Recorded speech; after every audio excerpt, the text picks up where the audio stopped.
Recording in progress.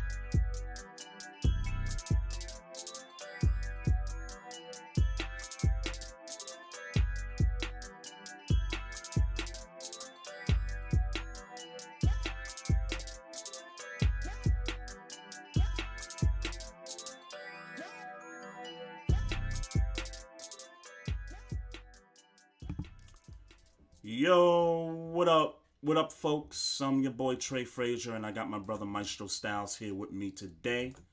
Yes, sir. Yes, sir. Welcome, welcome. It's another episode of the Barbershop Sports Talk Podcast.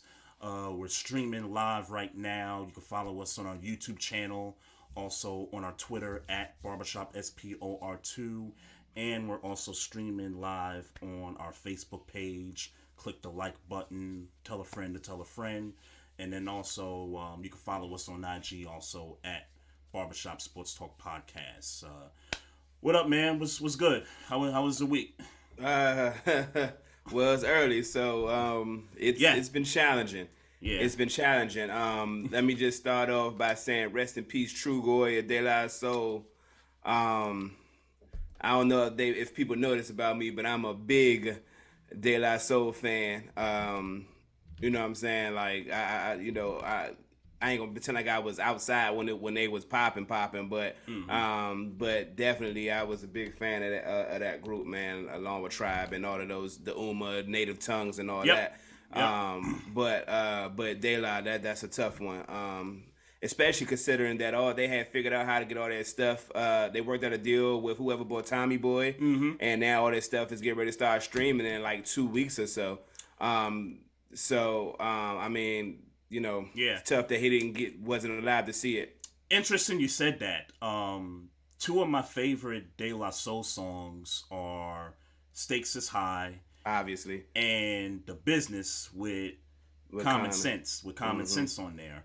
And one day, this maybe been a year ago, I'm looking on, iTunes, and I'm looking for some De La Soul tracks, and I was like, yo, let me, look for the Stakes is High album, and the Stakes is High album isn't on iTunes. No, none of it is. No, nothing before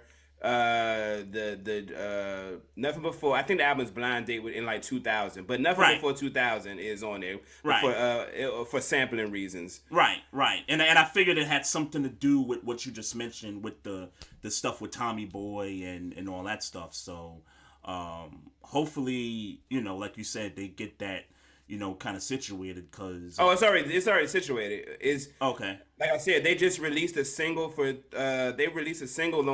on streaming platforms for 3 Feet High and Rising, the first joint. Yep. So they released a single for that. I don't remember. I don't remember exactly what the song they released was, but yeah, they released that. Their whole catalog is going to be on streaming platforms on the 3rd of March. So okay, that's what's up. Yeah, that's why that's what makes it a little more deflating, because he was not allowed to see it.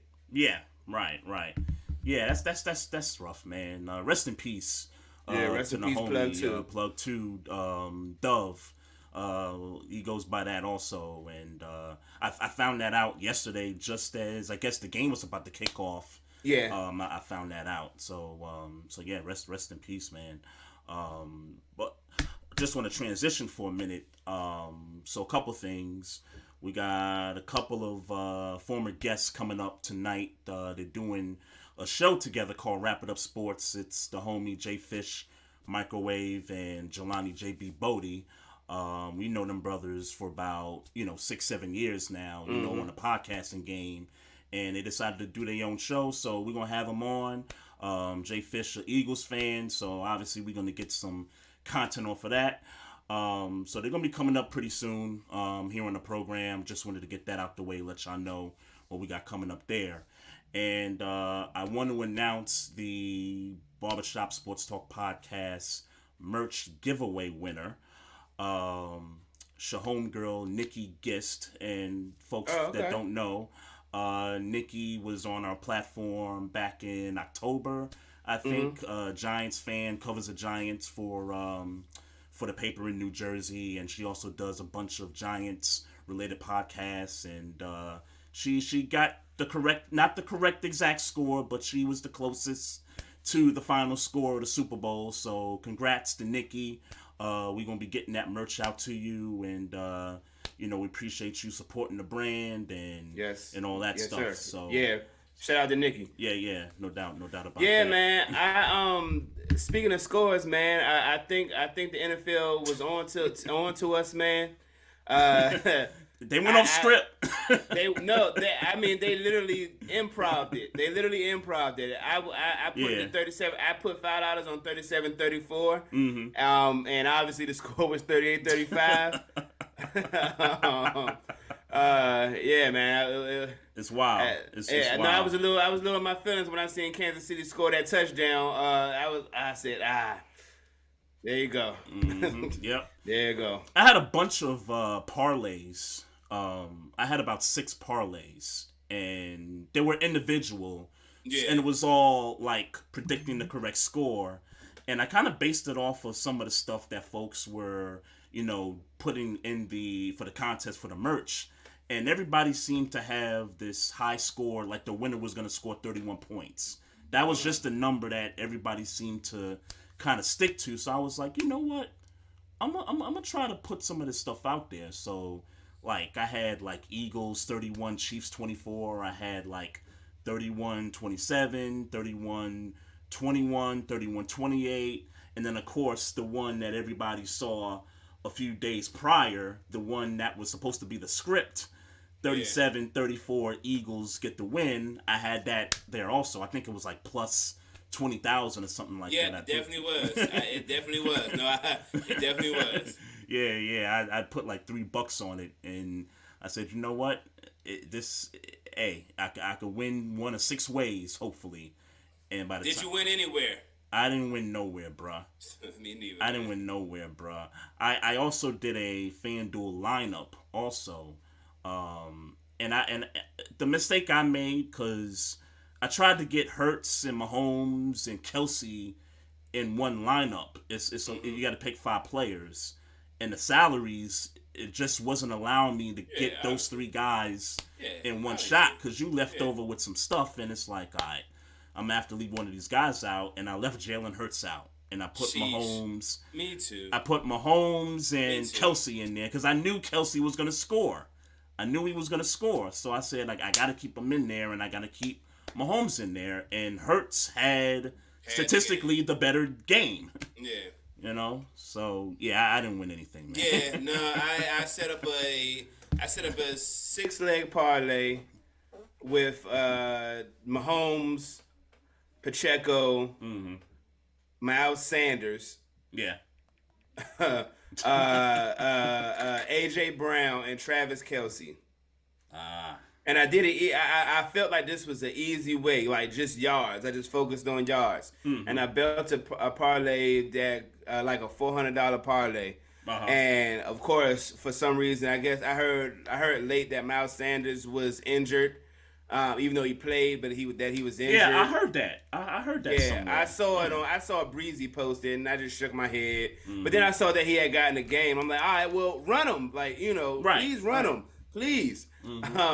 But needless to say, he didn't get 70 yards, and Mahomes did not get 300. Also, Kelsey didn't get 90 yards. They didn't throw to Kelsey like I thought they was going to throw to Kelsey. And when I saw they went down, I'm like, bet. Yeah. Mahomes definitely going to throw for 3, and Kelsey's definitely going to get 90. I was so confident. I was telling my kids, I was showing my kids the parlay, like, Valentine's Day going to be sweet tomorrow. Like, we about to be all right. That didn't go in my favor at all. Because Miles Sanders, mainly because Miles Sanders, but also because Mahomes. So yeah. So I had a 4-leg parlay in one of my joints. I had Kelsey scoring a touchdown. I had Mahomes going over 260 something, or I think it might have been 280 something.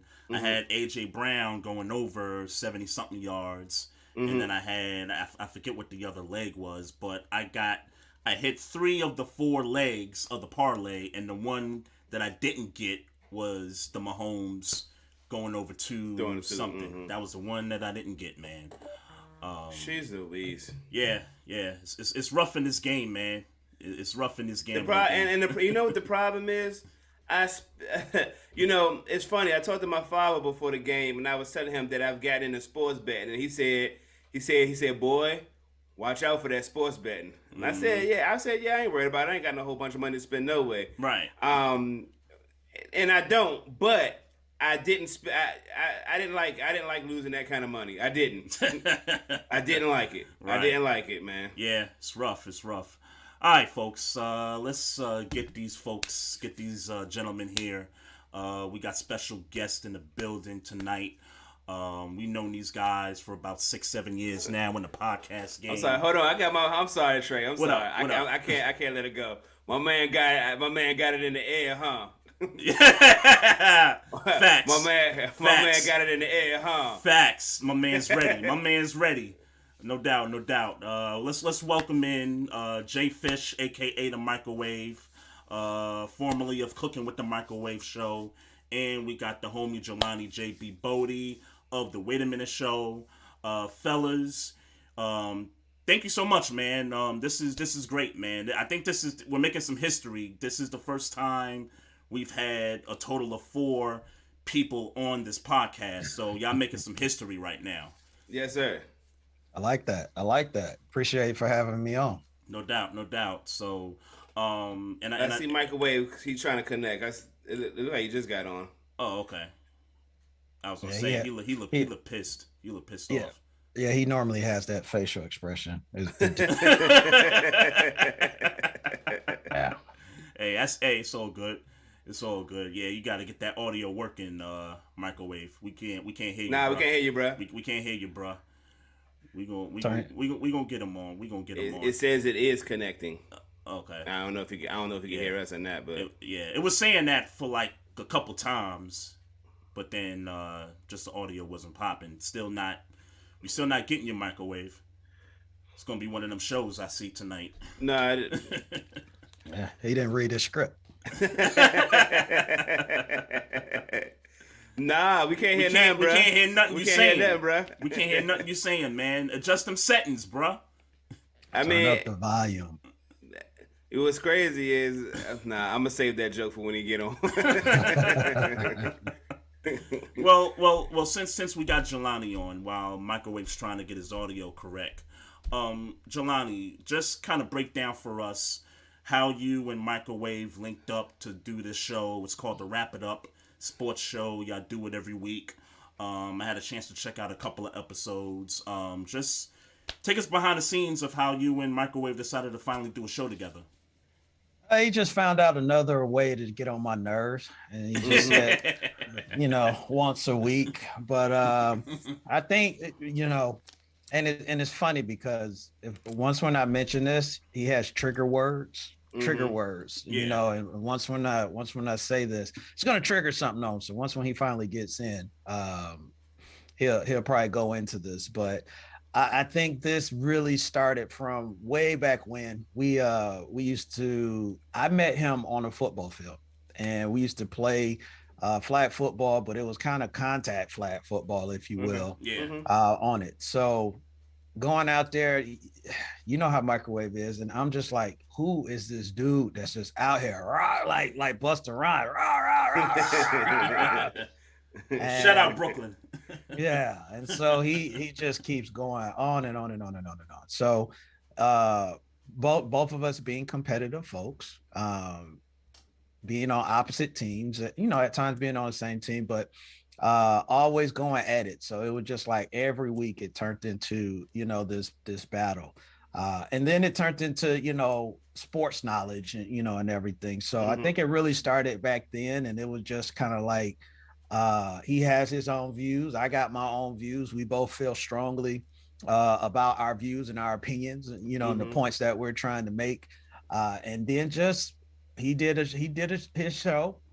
And then one day I started doing a podcast, and then he hit me up, and we started just doing our own thing. And then just by pure of a phone call, he just said, you know what, I think we need to, get together, because, we don't agree on a lot of stuff, and this would be good. And I'm like, yeah, we don't agree on a lot of stuff. So I can come on and prove you wrong every week. Yeah, I'm down for it. Yeah, absolutely. I ain't gonna lie to you, man. And even you just coming on, your demeanor seems different with him. When look at him on the other side, like your demeanor when you're by yourself, man, is normally a real calm. You know, honestly, more happy. Is that? Yeah. So your demeanor, it feels different when you're looking at that guy on the other side. I feel like it's he kind of putting his thing on you. So that's probably good for podcasting, man. I can tell he irks you from a sports perspective. Yes, he brings out my alter ego, and then I kind of do have a flashback to to football and just him running his mouth, and it's like I got to shut him up. I can tell he irks you from a sports perspective. Yes, he brings alter ego, and then I kind of do have a flashback to. Hey, Microwave, you're gonna have to shut off the. You got the YouTube stream going. You have to shut that off. Okay. Perspective. Yes, he brings alter ego, and then I kind of do have a flashback to. Hey, Microwave, you're gonna have to shut off the. You got the YouTube. Oh, okay. That's the replay. Okay. Yeah. Just waiting for it to just die down. I can hear you, but you low. I kind of do have a flashback to. Hey, Microwave, how about now? Now I can hear you. You got the YouTube. Oh, okay. That's the replay. Okay. Yeah. Hey, Microwave, you have to. I can hear you, but you low. Y'all know I'm a dinosaur. I'm hearing a lot of feedback. Microwave, you got something playing that you got to shut off. Okay. Hey. Hey, man. That better? Yes, much better. A lot better. I can't see y'all no more. That's better. good. Y'all see me? I can hear you. We can hear you now. I was just about to text you to make sure you was good, man. All right. Let me try to join this meeting again. My bad, y'all. Y'all know I'm a dinosaur, man. Nah, you are good. We can hear you now. Yeah, we can hear you. Like a dinosaur. All right, I can see y'all again. All right, bet. All right, bam. Let's go. Your team ain't won nothing since dinosaurs been roaming the earth. See, we already started, but last time I checked, you still sitting at home with the rest of us. All right. So, but we'll get to that. Hey, look, but yeah, definitely me and JB met on the football field doing flag football. It was trigger word. Late live contact. Yeah, it was a trigger word. And don't let him fool you. He real smooth, but he'll talk his trash. Joloni was one of them dudes. He was always open. And, depending on where they throw the ball, and I kind of like me a little bit too, but he got the ball thrown to him a little bit more than me. But yeah, Joloni, he was low key. You could tell he from Michigan.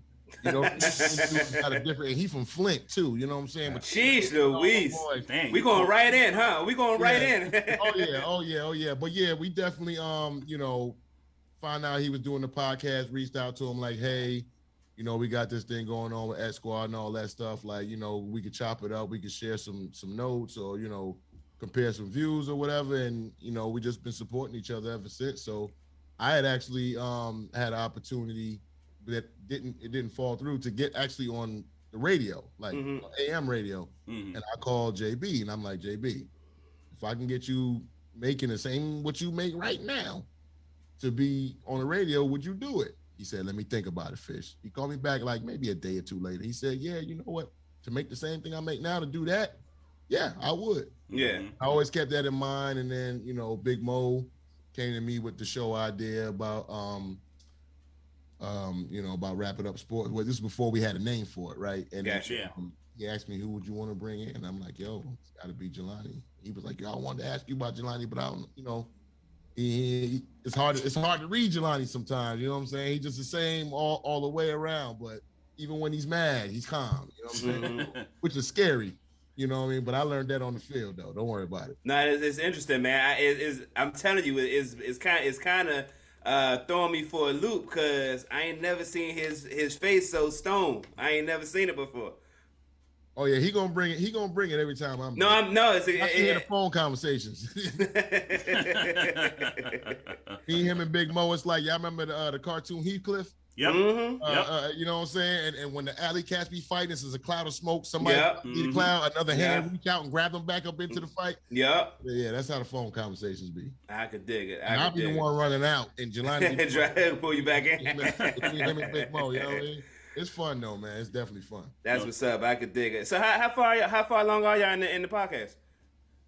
Oh, we are 15. 15? Okay, yeah, I know Trey said I didn't even know. I just found out. So yeah, I make sure I tap in. Yeah. I appreciate y'all too, cause you know, for a while, me and Maestro, when we were doing our podcast thing years ago, and we decided to take it and kind of, you know, broadcast on YouTube just so that people can see who we look like and just kind of expose ourselves to a better audience. It's like I see y'all doing the same thing, and it's like, yeah, like that's what's up. You know, y'all, I see the growth in y'all in this podcast game. Yeah, it's crazy, and it is, like you just say, it is a growth because video, and y'all probably agree to this, is that it just gives everybody, you know, your base that watches you or listens to you, you know, a whole nother side of you, you know, and they can see that reaction. They can see you know, how you feel or your emotions, you know, about things. So it's definitely something different. Yeah, I could do. I was gonna say, to me, video is definitely different because I really wasn't with it. I'm a different person when I'm by myself than when I'm with other people. You know how when you in the car by yourself and you playing some of your favorite music, you're gonna react way different than if it was your man's in the car with you. I know what you mean. You know, you might be in the car by yourself. You might hear one of them songs where they call guilty pleasures that you don't want nobody else to know that you know all the words. You singing it like what's my man? In White Chicks, you know, Terry Crews. Terry Crews. You know what I'm saying? Like, so you had them moments. But what's the Taylor Swift song you know, man?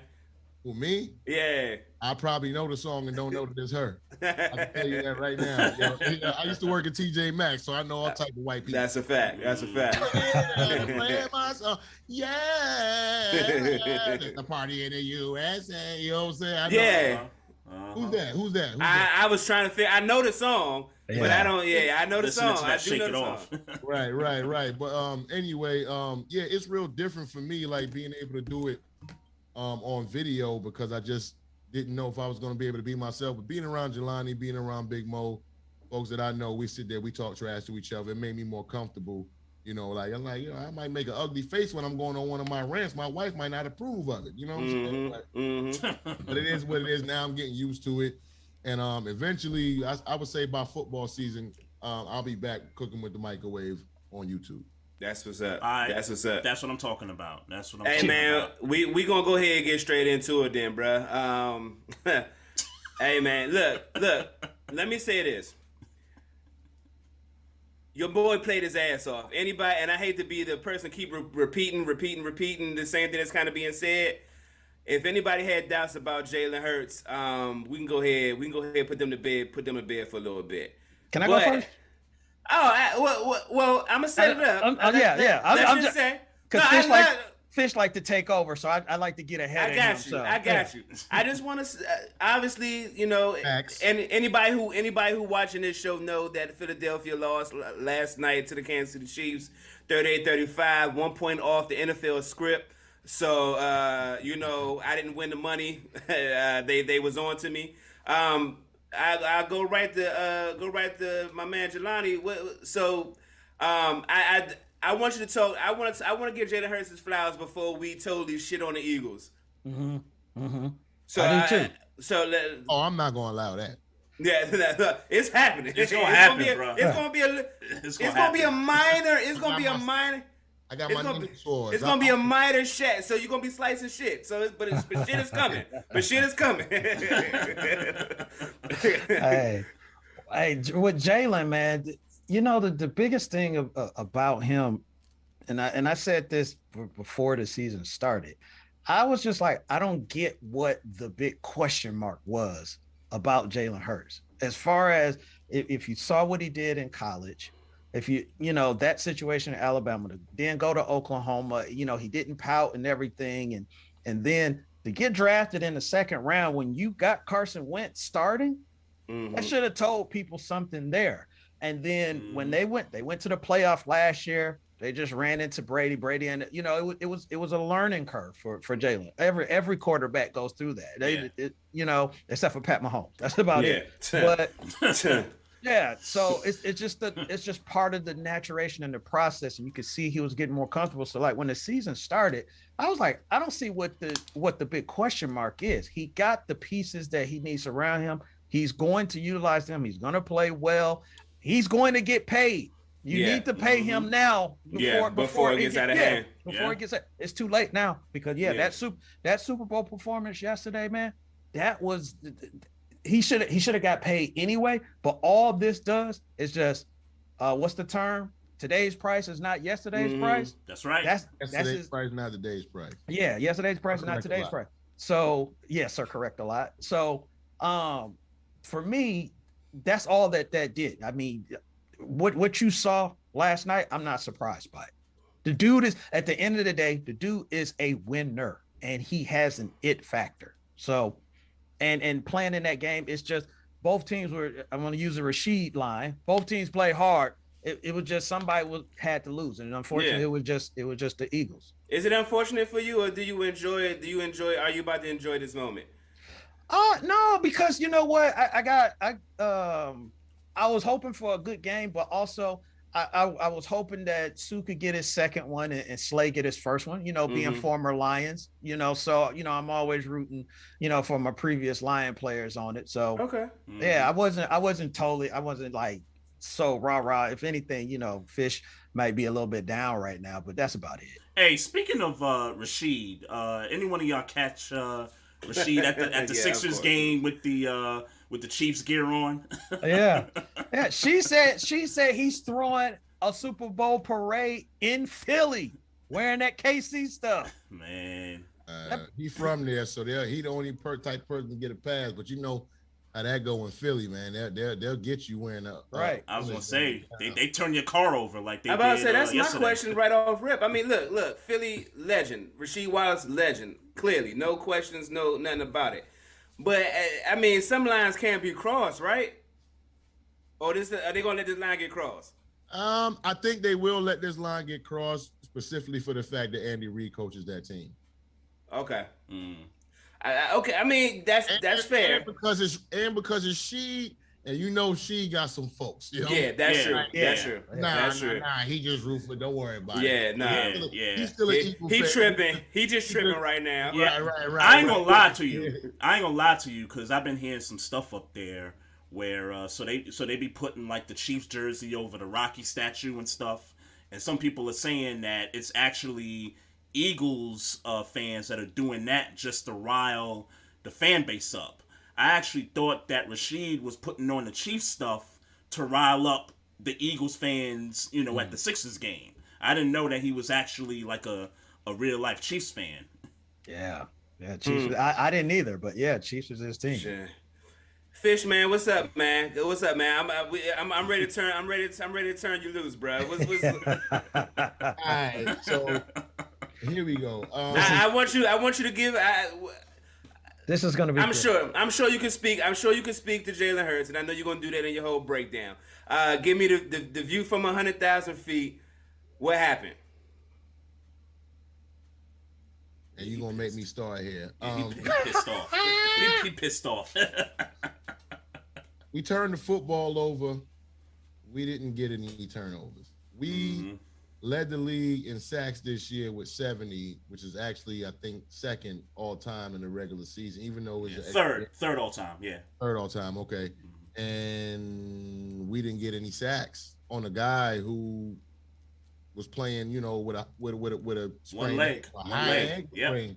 Yeah, you know what I'm saying? Hey, look, we ain't gonna call it one leg because I saw him last night. Yeah, it was 1.5 at least. We'll call it 1.5. Well, give it 2.5, because I mean, Jesus Christ. And I didn't understand for the life of me in the second half the way the defense played. And I will go to the defensive coordinator to be like, what were you calling? Like, why couldn't we weren't even really getting any pressures. He was perfect on every drive that he had. He scored a touchdown, other than the last one where Jarrett McKinnon slid down at the 1 yard line, so the clock could run out. And that was going to be a touchdown. Exactly. Philly was trying to let him score so that we would have a chance to go back down the field. And it was smart. And Jarrett McKinnon was smart enough to slide down at the 1 yard line. So the defensive coordinator, I just don't know what he was doing. Like, I mean, I know Patrick Mahomes is the best against the blitz, but send him something. You don't even have to necessarily blitz. Send a linebacker, let a lineman drop back in coverage. Show him different looks. I just don't understand how. Look, and Joloni's gonna like this. Kadarius Toney. Yeah. Lonnie, me and Joloni been going back and forth about Kadarius Toney all season, especially since he's been traded to Kansas City. And what Joloni says, only person that can stop Kadarius Toney is his hamstring. And for some reason, his hamstring chose not to stop him yesterday. Well, I don't need. Well, listen here. The punt return. Yes, for certain. Wide open, butt naked touchdown. Man, and then they did the same thing. He wasn't wearing no clothes when he caught that touchdown. And they did the same thing. This dude's a special freaking teamer, and you letting him run ass naked, no clothes. Like, what are we doing on defense right now? You see what I'm saying? Like, I don't give a damn who it is. If they're in Andy Reid's offense at a skill position, they have a chance to get the ball. Why is this dude running?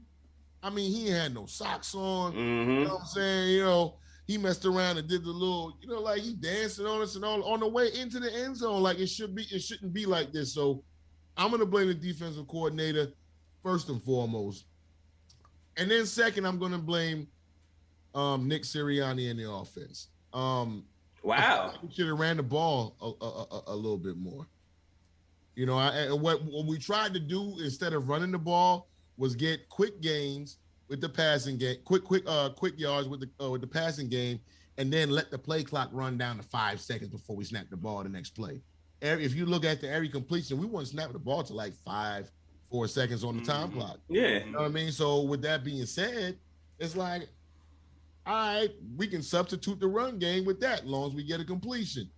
However, running the football takes the other team out of the game. Like you really opposing their defense's will. And I'm surprisingly, Andy Reid ran the football.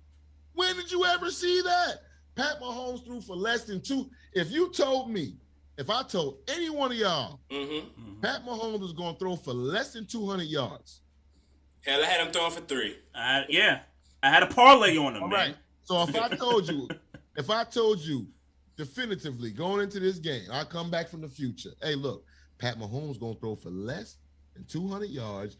Jalen Hurts going to throw for 300, have another 70 on the ground, and have 4 touchdowns, and the Eagles going to have a 10-point lead at halftime. Everybody would put their money on the Eagles. I don't know, man. It's true. He was going to throw for less than 200 yards? It's because it's Patrick Mahomes. I just look, and let's be clear. Let me put this all on it. I had the Eagles winning. There was no way in my mind. I said the Eagles are too damn good in the trenches to deal for Kansas City. Like I know there's moments where like a Chris Jones or Frank Clark could come on, but I don't trust their corners. I don't really trust their linebackers. Like you can play offense, run, but if you want to run or throw, as it was shown statistically, you could play ball against Kansas City defense.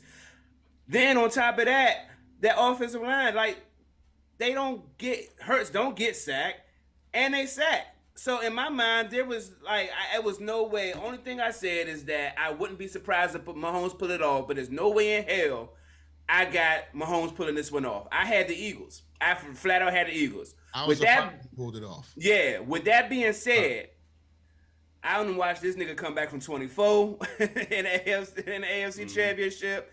I don't watch it do it so many times for me to say, I can't. I'd be like, well, what happened? What did he do to make Kadarius Toney get the punt return? Like I would have told you something crazy. Like he gonna do something crazy that's gonna put the Chiefs in this game. And on top of that, they like the Chiefs. The NFL like the Chiefs now. They love that little half white, half black boy. They love him now. So the Bradbury call. I knew something was going to happen that was going to kind of keep Mahomes in the game. So I to answer your question, I would have said, man, I don't know, bruh. I don't know. It was the right call. It was the right call. It was the right call. It was the right call, but it was a weak call. It was a weak call to me. I can say like Bradbury, I wish the ref didn't see it. Yeah. You know what I'm saying? But it was the right call because I can say this. If my team was on the other end of that call, I would say it was the right call. So I'm not, you know what I'm saying? I got to tip my hats to Kansas City. And I thought that we were going to win the game because I thought we had the better uglies. I thought we had the better combination of offensive and defensive line. And on paper and statistically throughout the year, we did. It just didn't happen in this particular game.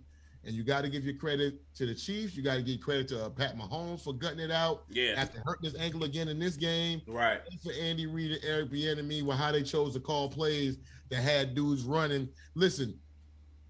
They just swat on the. I'm sorry. If I was Sky Moore, I would have had a touchdown last night. Yeah. Because he was so wide open. Yeah. It was ridiculous. You know what I'm saying? Like, you know, they did what they needed to do. And then they did it with Kadarius Toney, the previous touchdown. So that was the thing for me. They just swap plays and personnel. Ran to the other side of the field. Yeah. There was two moments. There was two moments for me in that game where I thought like momentum had kind of shifted. Obviously, Jalen Hurts losing the ball when it was 14-17 Eagles and the Chiefs recovered his fumble and tied it up at 14-14. But the second play for me. And it was the one drive that the Eagles went 3 and out on where the Chiefs sent extra guys and extra pressure to force that 3 and out. I thought they needed something on that drive to keep that game going, to keep that game where they could kind of stay ahead of the Chiefs. And the moment that they brought pressure on that third down, 3 and out, that to me kind of was like all she wrote. And then, you know, the next play is the punt return, and that kind of set it up. Well, I'll say this as far as the fumble went, like Jalen came back down the next drive and scored. Right. Mm-hmm. You know what I'm saying? So he, in essence, he erased it and put it back exactly where it was before. I agree. Mm-hmm. Other than the fact that if that doesn't happen and we go down the score, now we're pretty much dominating the game. So right. Yeah. You know, I get both sides. I get both sides of that equation. Man, I gotta say too, man. I'm Patrick. Look, this is no homo. This is dick riding section. This is dick riding segment right here. No homo. That boy Patrick Mahomes. Hey, bruh, that's another dude, man. That's an alien right there, man. And you know, if you had to lose the Super Bowl where y'all were so good. You know, when your team, you know, front to back, offense, defense, special teams was good. That's the dude to lose to. That's definitely special teams clearly wasn't good. Yeah, that's a good point. That's a great point. Mm-hmm. That's a great fucking point. That's a great point. And I don't like I don't like TJ Edwards, by the way. I meant to throw that in there. I don't like TJ Edwards. That sounds personal. I don't like TJ Edwards. I don't care for him. I'll say this. And I'm sorry, Joloni. Where was Hassan Reddick? That's where I'm about to start going. So Fish took some of my thunder that he was talking about. So he made some very great points in this. I'm glad about the Bradbury thing. Maybe I forgot who said it, but if Bradbury had been wearing white gloves instead of green gloves, you know, that might have would have helped out his cause. Mm-hmm. But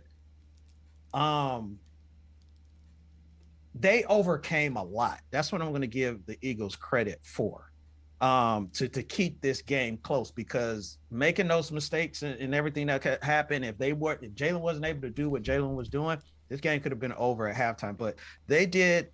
They had the time of possession. They had only like 9 minutes. Kansas City had the ball for 9 minutes in the first half. And I think what happened was Rihanna happened. And what I mean by that is that Andy Reid got 29 minutes to make adjustments where he normally would get 13, right? And so he made those necessary adjustments. Me and Fish talked about this on the show, and I told him the one thing, and I forgot to say this, I did pick the Kansas City Chiefs to win, but You just being a hater. Don't worry No, about no. And here's why I picked the Kansas City Chiefs to win. I said previously, what was the Kansas City Chiefs doing before when they had Tyreek and all that stuff? They were doing all that pretty stuff, all that magical stuff. And then they got hit in the mouth and they got beat by the Bengals, right? And then we criticized the Chiefs for all that, all that stuff, that high flying stuff. Mm-hmm. They quit all that this year. They were just like, I said the Buffalo Bills was on a revenge tour. I was wrong. It was the Kansas City Chiefs that was on a revenge tour. Yeah. Because they were like, we got to prove to everybody, look, we ain't no fluky team. We ain't, all these gimmicky stuff. And they went out there and they didn't play any gimmicky ball, but they stayed in it because they were like, it's two halves. We're still in it. We're close. We can still win this game. And then they came back out. And like you were saying, Fish and Maestro, about the plays, what they were doing was they were literally playing chess when the Eagles was playing checkers because they were setting them up on the previous play. Because the previous play. No. You got your time. You got your time. Just sit there. So now, it hurts. Because it hurts. It hurts. Oh, it hurts. Yeah, it hurts because it's hurt because hey, watch your mouth. I'm from Flint. So I'm talking about the team you root for. Oh, okay. So because this is in those two plays, right? That was a chess versus checkers because the previous play they did the same thing. They ran the motion, and then the Eagles, what they were doing was the corner was running to the safety spot, and then the safety was coming down, and then they run back. So they ran that first one with Kadarius. No. The running back you just said. Oh, Pacheco. Who's the other person? Sky Moore. No, the guy that he went down. Oh, Kenneth. Jarrett McKinnon. Jarrett McKinnon. Yeah. So they ran that play. They ran that sweep, right? Okay. And then they followed it up right behind that with the play for Kadarius Toney. Okay, got you. Because the Eagles had did it before. When they went in motion, they slid the corner to the safety, and the safety came down to the corner. That was a setup move by Andy Reid, right? And then they ran the second play. Now, fool me once, shame on you. They go back and they do the same thing. Fool me twice, shame on me. Right. So Andy Reid set those plays up, and Eric Bieniemy, they set those plays up, and they executed it to perfection, right? Because Philly didn't make any adjustments to those plays, Right, to those two, yeah. Yeah, they still in it. They still doing an excellent job, but you just can't have those type of mistakes that happen. So Fish said it.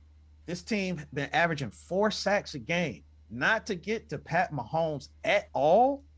When the only time you touching him is when he's running down the field, and they flipped it on him, and they implemented the run game instead of the passing game, and so they ran, and then they passed when they needed to, but they implemented the run. Pacheco I think he had like 76 yards, and a touchdown. So I think they just really flipped the script on the Eagles. And look, and I said this on Sunday show.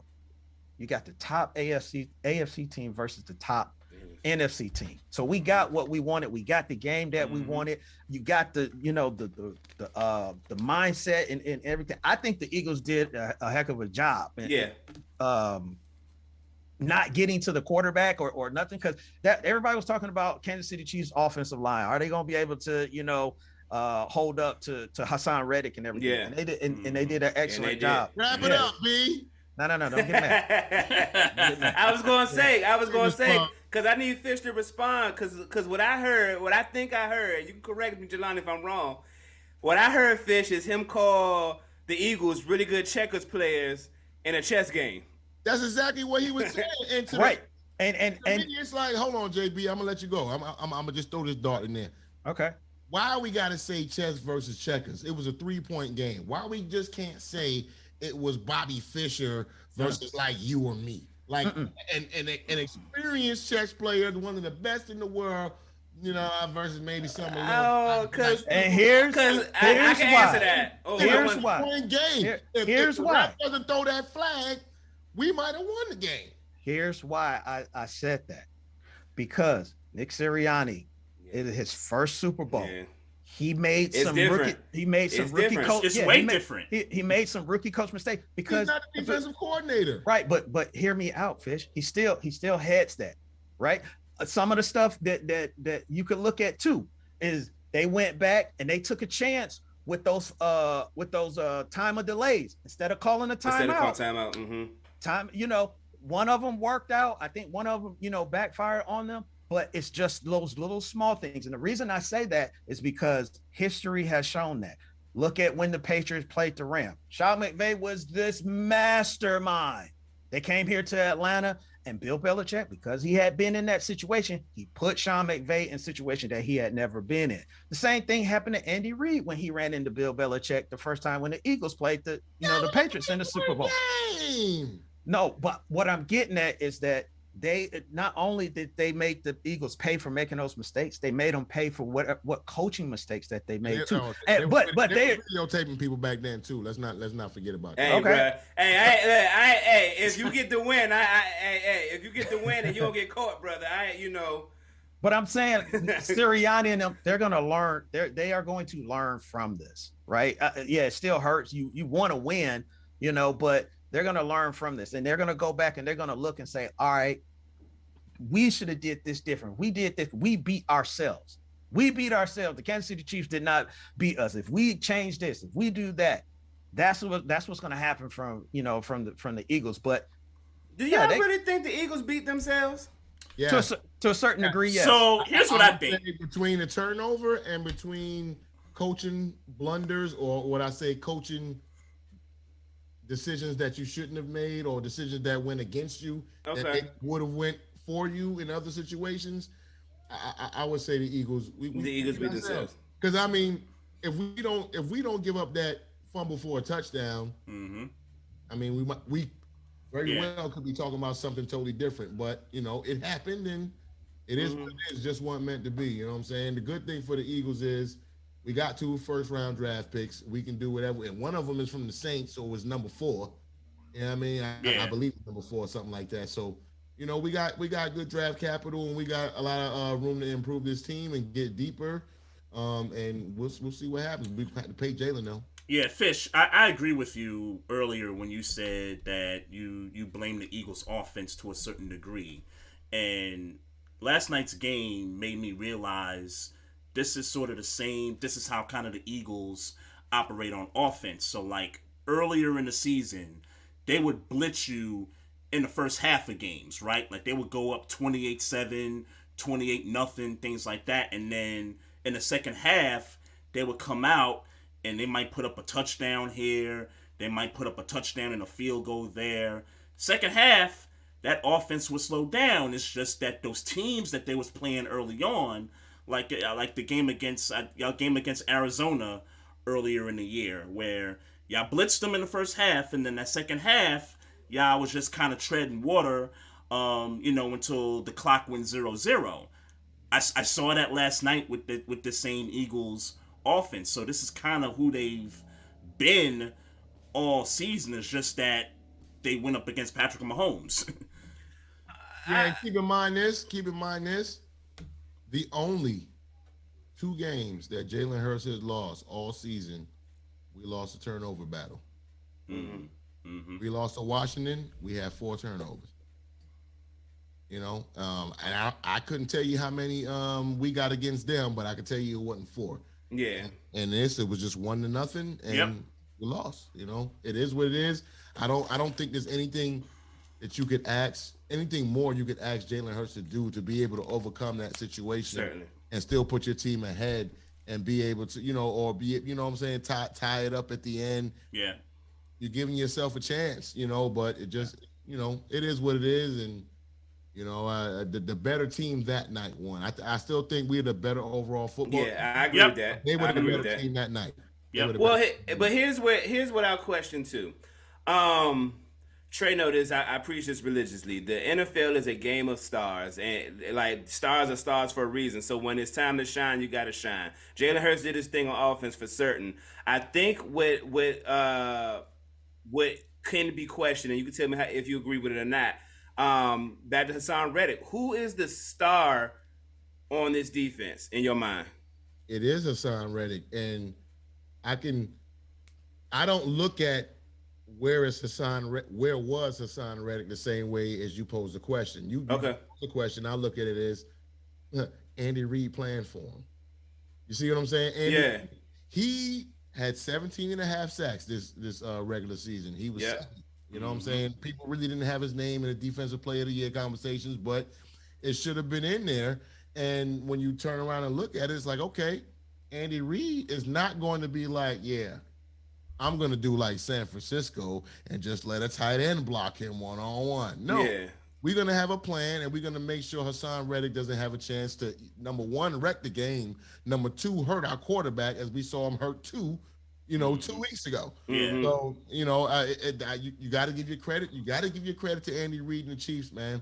You know what I'm saying? You really have to. I think the way they adjusted the game plan, and I felt like all we had to do was stop them on their opening drive coming out in the second half. And it just, we couldn't stop them on any drive in the second half. You know what I'm saying? So, you got to give them their credit. How much of that non-recognition with Hassan Reddick you think has to do with the fact that, like you said earlier, this team had a total of 70 sacks, and you had 3 other guys that were north of 11 plus sacks?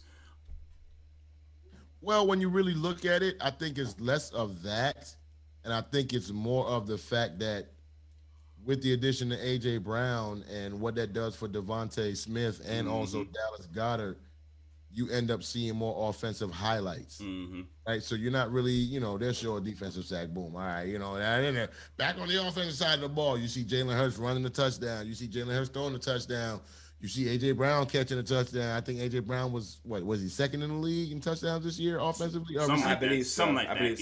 You know what I'm saying? And then you got Dallas Goedert, you got so many. What A.J. Brown did for this team just made it more offensive, and the defense kind of just snuck under the rug. That's an interesting point. Good point. My second question. And they stayed under the rug yesterday. Yeah, that's a fact. That's a fact. I wasn't gonna throw that. I wasn't gonna twist the knife, bro. Don't worry. I wasn't gonna twist that knife. I do it to myself. My next question is, look, man, you were on a defense that had 70 sacks. You cannot expect all of these guys to be Philadelphia Eagles next year. Do you see do you see a significant drop? Let me say a significant drop, because obviously there's going to be a drop. 70 sacks is record-setting shit. That's not going to happen every year. Right. But you can't. There's no way. What do you see this defense being? Is it going to be more pressure on the offense because the defense is going to take a significant hit? I think the defense is actually going to improve. In my opinion, it's just my opinion. I don't have any information yet. I haven't done any research yet. I believe that veterans like Fletcher Cox and Brandon Graham may take a lesser role. Now, we're going to have to figure out what we're going to do at center. I think Jason Kelsey might be retiring. Yeah. But players like Fletcher Cox, and they might take a lesser role. You got Jordan Davis, big Jordan Davis we picked up.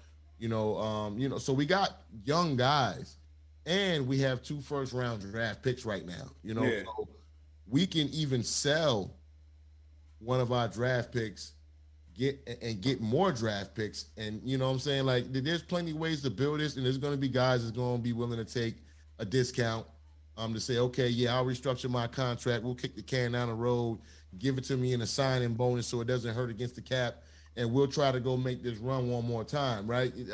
There's going to be some of those guys who I don't know how many more years Fletcher Cox feels like he wants to play football, nor Brandon Graham. Yeah. You know what I mean, like, these dudes are older, but, you never know. Jason Kelsey might say, you know what? Look, if we can improve the team, I might come back for another year. And I can draft a center, and I'll mentor him, you know what I'm saying, and get everything set. So it's a lot of things. Sky's the limit with the Eagles, but number one starts with paying Jalen Hurts. Jalen Hurts needs to be the highest paid quarterback right now. Because it's what the market dictates. With the market, I agree. Yeah. I'm with you. Yeah. I'm with you. And I would say the easiest way to do it is just to give him an enormous signing bonus, which doesn't count against the cap. Yeah. You can give him one of them Patrick Mahomes type deals, make it more years, Yeah. Throw them in a signing bonus, and you'll still be able to improve the team around them. You know what I'm saying? So it really all depends on Howie Roseman and what they do. So you don't see people like I'm seeing it already on Twitter that Bradbury is going to be gone next year. That's We signed him. huh? We signed him. To what? How many years? I think it was like 2 or 3 year contract. I think. I thought it was 1 year. I'm about to say I thought it was 1 year. Oh, we gonna pay him. Okay, you You confident sure? in that? You sure? Cause I mean, I'm not saying saying somebody will be willing to pay him more. I mean, if almost it's immediately. Bradbury, what's important to Bradbury to me? Is it to say if someone's gonna pay you $2 million more a year, you know what I'm saying? Will you say like, look, I want to go back and make it right because I literally said I held the dude, and this might have been the play that kept us from having a chance. I mean, what's important to Bradbury at this point? You know what I'm saying? If we can come in the ballpark, I mean, but the Eagles got money. But if we can come in the ballpark, what does he do? Does he want to take a 1.5 million extra a year? So you don't see, and I'm just throwing scenarios off the freestyle. You don't see a situation where a team that just needs to spend money could overpay him because he was a Super Bowl cornerback, like a Larry Brown situation. I definitely see that. I definitely can see that. But like I said, at the end of the day, it all becomes on what we're willing to pay him and what he feels like he's worth, and what would he be willing not to take to go to a team like that he knows. The Jets. I go to this team. No, the Jets are a good team. Yeah, well, I'm just saying they got the money more. So is what I'm saying. You know what I'm saying? When yeah, you go they do. They got money. Going into the situation, you like, we ain't finna make the playoffs, but I'm gonna go out here and get these paychecks. You know, like versus a team like you feel like, all right, well, man, we might be able to do this if we can stay healthy. You know what I'm saying? So, So do you? I mean, and obviously be speculating. In your mind, you think Bradbury would take? Ooh, I want to right the ship as opposed to getting, let's say, $3 million more in salary. I think it depends on the difference, and it depends on the what's fully guaranteed. Okay. Because if you're going to give me $3 million more in salary, but the full guarantees ain't but $1 million more, why would I worry about doing that? Because all you're going to do is just cut me. Mm-hmm. You know what I mean? Like, so I would okay, well, $1 million less in fully guarantees, and you know, hey, I know for sure this team has a shot to make it. You know, why not? Maybe sign another short contract. You know what I'm saying? Right. You sign another short contract if you feel Bradbury's young. Sign another short contract, 2 years, player option, team option, whatever the case may be. Get you a little signing bonus and play the field again next year if it doesn't work. I hear you. I find it very difficult to believe that y'all are not going to lose significant pieces with the way y'all play this year.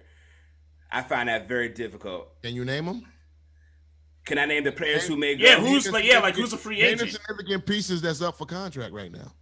I'm not. I can't name it because I don't follow y'all team like that. But Miles Sanders, Jalen Hurts, and Bradbury. Everybody else under contract. Yeah. All right, we shall see. Now, now things can't. I'm just saying we talking about a team. I agree with you. Yeah, I agree with you. Like, because guys are gonna, especially guys who are gonna be going into the final year of their contract. Those are gonna be the guys. Now I don't know how many of those we have, but those are gonna be the guys who are gonna be like, hey, you know what I'm saying? But like, how many years? How many? What did Garner Johnson sign for? I think he signed for 2. No, we traded for him. Okay.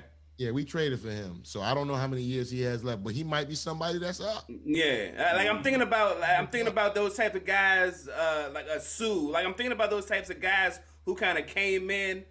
Who was a free agent we just picked up like halfway through the season? Right. Yeah, so he's a guy, but he's a piece you could lose, and not that he was super big in production, but I gotta imagine that I got to imagine without me being in the locker room that he was a piece that mattered and had a lot to do. He contributed, maybe not statistically, but contributed on the in the team schematic. Yeah, he did. Like that's a veteran. But you have 2 first-round draft picks.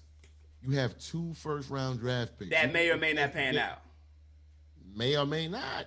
Yeah. Right. You know. At least you got them. At least you got 2. I mean, and when you get the first-round draft picks, you got them for cheap. So you got it for might cheap. be able to sign. Yeah. Come back. Hey, Sue, come back look, we'll come pick you up. If nobody wants you, you know what I'm saying? We'll come get you in, October, November again. You know what I'm saying? Give us a little. I think Detroit to get him back. I think Detroit to ask for him right now. Come on back and bring back the good old days. Yeah. I don't need him stepping on anybody's back. Yeah. Yo, I hope Jalen Hurts gets, what he deserves as far as guaranteed money. Not just because I believe Jalen Hurts is a good quarterback, but his agent, Nicole Lynn, black female agent, she's with LeBron. I think she's with LeBron's agency. All his representatives are black females. Right. Oh, Like that's important. Like for her to negotiate that deal, and with the market being what it is right now, like that's going to be huge for her. I think definitely, and she'll be able to get more clients. That whole team will be able to get more clients. And big up to Jalen Hurts, for doing something like that. What is wrong? Like, I would want a woman negotiating my deal too, because she's more likely to get better results without necessarily being emotional as a man may be. Or how man, we get into them swinging contests. And all that. When it come to money, certainly when it come to money. So you got all of that, and yeah, like big ups to Jalen, man. I think he's earned himself a big payday, and like we said, the market. I think JB, you said it earlier. The market's only going to go up. So if I'm Philadelphia tomorrow, I'm making him the highest paid quarterback before Justin Herbert or Joe Burrow or anybody or Lamar Jackson. They deals. I am making Jalen Hurts the highest paid quarterback because they coming, and I'm gonna give him a boatload of money in the signing bonus where it doesn't hurt against the salary cap, and I'm gonna try to stretch the deal out as long as he will allow me to. Yeah, and then we give you 7 years. Yeah, you know what I'm saying? For 48 million a year, what you want to do? 48 million a year, okay. Hey, he outplayed. I would say Jalen Hurts outplayed Patrick. We had the turnover, but I would say Jalen Hurts outplayed Patrick Mahomes. That's fair. That's fair. So what if you don't like the years? More rushing yards, microwave. What? So what if? Because I think me and Maestro, you make it to where he would like it. Okay. Well, okay. Well, that can get tricky. Now let's be clear. I think the Eagles, even if it means they gotta lose pieces, they do whatever he say. That's what I say. I say they do whatever he says. That's where I'm at. Yeah, you know what I'm saying. But you would hope that Jalen Hurts recognizes that not that he can't do it without the team around him, but we're gonna try to make this as easy as we could possibly make it. Clearly, we don't want Goddard. We want to make sure Goddard's. We want to make sure Devontae getting his. We want to make sure Miles Sanders gets his. We want to make sure Miles Sanders for certainly gets his. Like so, I would hope that he would do that. But I mean, at the same time, if you give a man the right to write his own destiny. That can get tricky at the negotiation table. I mean, well, you let him write his own destiny, but you hope, like if he understands the years really don't mean anything, right? Because Pat Mahomes signed for 10 years. However, it's been about 2 since he had it. You don't think after next year they're not going to rip that contract up and for sure, and extend them for another X amount of years? All that is just salary cap joints. Look, Pat Mahomes. It might end up being like the first. What's my man? Is it who's the dude? Bobby Bonilla. Yep. The Bobby Bonilla of football to win. Yes. Stand on the road, so you'll be retired for 5 years, 8 years, and we still paying you every year. Right. Nigga getting paid. Nigga getting paid 20 years later, man. Still, I think he got like 3-4 years left on that deal too. It's crazy. Yeah. It's crazy, Bobby man. Bo, right? Bobby Bonilla, Since 2000, they've been paying him. It's crazy. Shit. It's crazy. Joloni, man, I'm gonna ask you, man, and hopefully this is not too depressing for you, man. But actually it shouldn't be. It actually shouldn't be, cause Detroit, they finished strong. They don't look terrible. They don't look bad. They finished strong. They don't look bad. That's all Green Bay. Yeah, they don't look bad. Yeah. 8-2. 8-2 in the last 10. Yeah. That's a fact. Mm-hmm. So they don't look crazy. Tell me what you thinking going forward with Detroit. I don't think we've spoken since. We haven't spoken since top of the year, damn near. Yeah, pretty much. Yeah. Detroit did what I thought they were gonna do, and I remember specifically. I went on Vince, the governor. What up? Went on his show before the season started, and he asked me. He said, how many wins can the Lions get? And I said, they can probably get like 8. I said, but if they're on, if they do what they could possibly, what they're capable of doing, I said they could win 10 games. Mm-hmm. People thought I was crazy. They laughed at me. They laughed at me. I did said, too. Crazy. 10 games? Right. And so it started out with Fish's team, right? They played the Eagles pretty good. We lost by 3 on that. They played, Buffalo pretty good. You saw that on Thanksgiving. Yeah, I was going to say, that's the game that sticks out to me as the one that could have got them 10. They could have won that one.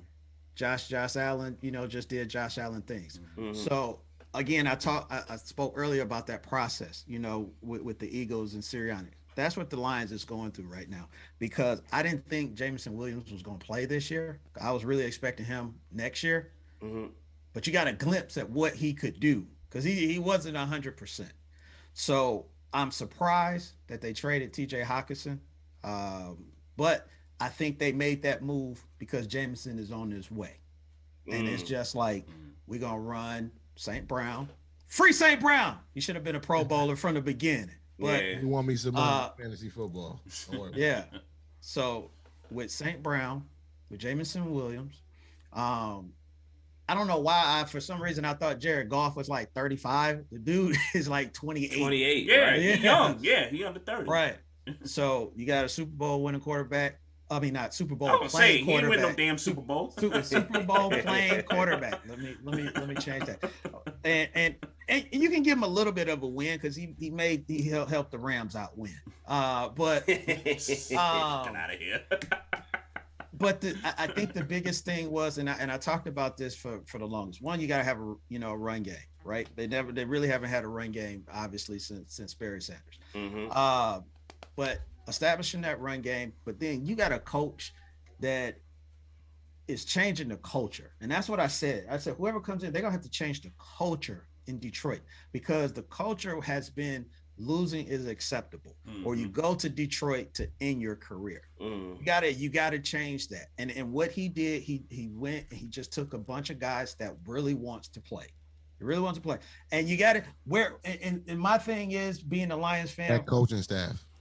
And a really good coaching staff. We lost Deuce, but we went from and that this is what I'm talking about, a culture, and it's from the top. It's not the players. It starts at the top. If you look at Fish's team, that's Howie Roseman and the rest of them guys. That's where that's built. Maestro, your team, the Steelers, that's where that's built. The Rooneys, right? Trey, your team. That's where that's built when Ozzie was there and everything.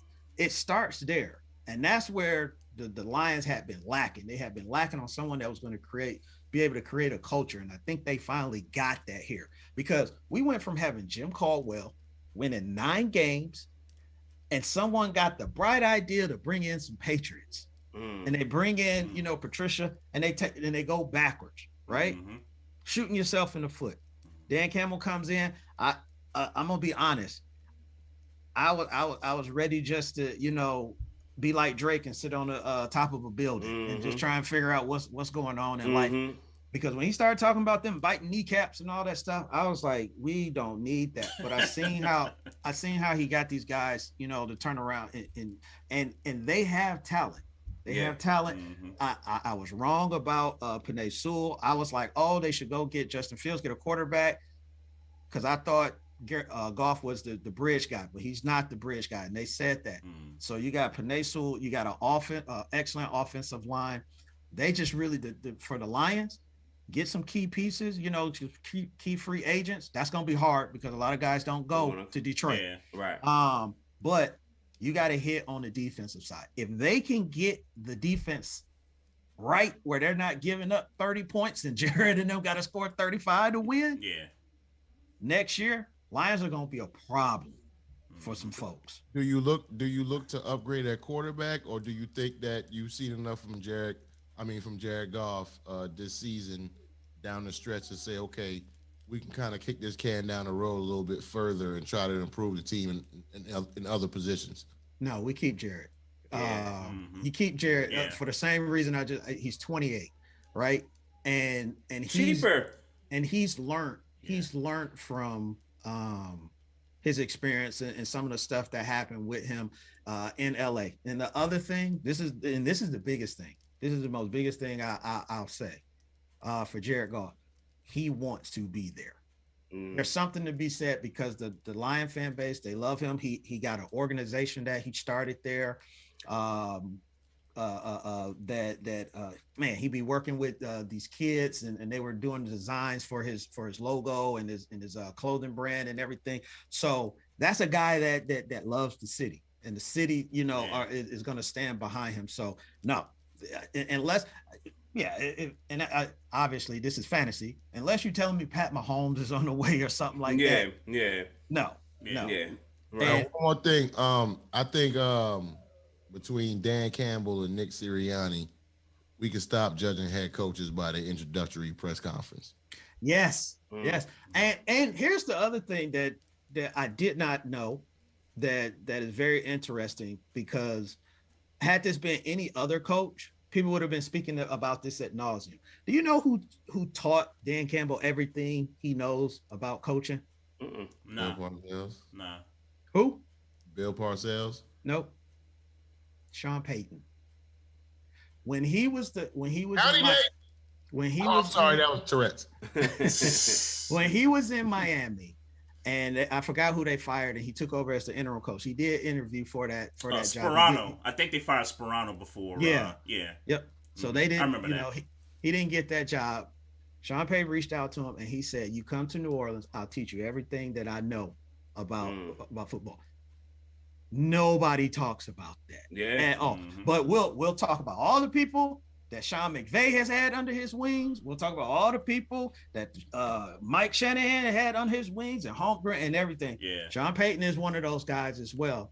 But because Dan is he is different. Not a little different. Joloni, you speaking some gospel though, because all year Dan Campbell has been, maybe next to Brandon Staley, the most aggressive coach in the league. I mean, you talk about fourth downs and stuff. Like, I love what he did throughout the year. And then in the Green Bay game, the final game, he said, "Nah, we're not giving this ball back to Aaron Rodgers. We know what's going to happen if we don't convert this. Let's go for it." Yeah. Respect. And he said it at the beginning of the game. He said, "Hey, we know we're not going to the playoffs, but you know who else ain't going?" Yeah. Them guys. I love that. I love that energy. I love that. You need guys like that. I'm really hoping, y'all talking about contracts and everything. Jamal Williams' contract is up. When he came over from Green Bay, I was ecstatic because I knew what we were getting with that dude. Right. That dude is a dog. Yeah. He is a dog. And don't let these tears fool you. He's a dog. Yeah. Right? And that changes a culture. So I'm gonna throw a little curveball in there. Because it's Pittsburgh related. Brian Flores is now the defensive coordinator tasked with fixing the Minnesota Vikings defense to at least get it to play somewhat close to what the offense was doing. Does that concern you in any way, shape, form, or fashion? Because the reason why I present it to you like that is because when I look at Detroit and how they ended the season, they could win a division. There's no way they could win a division. They get the same thing I was thinking. They could win a division next year.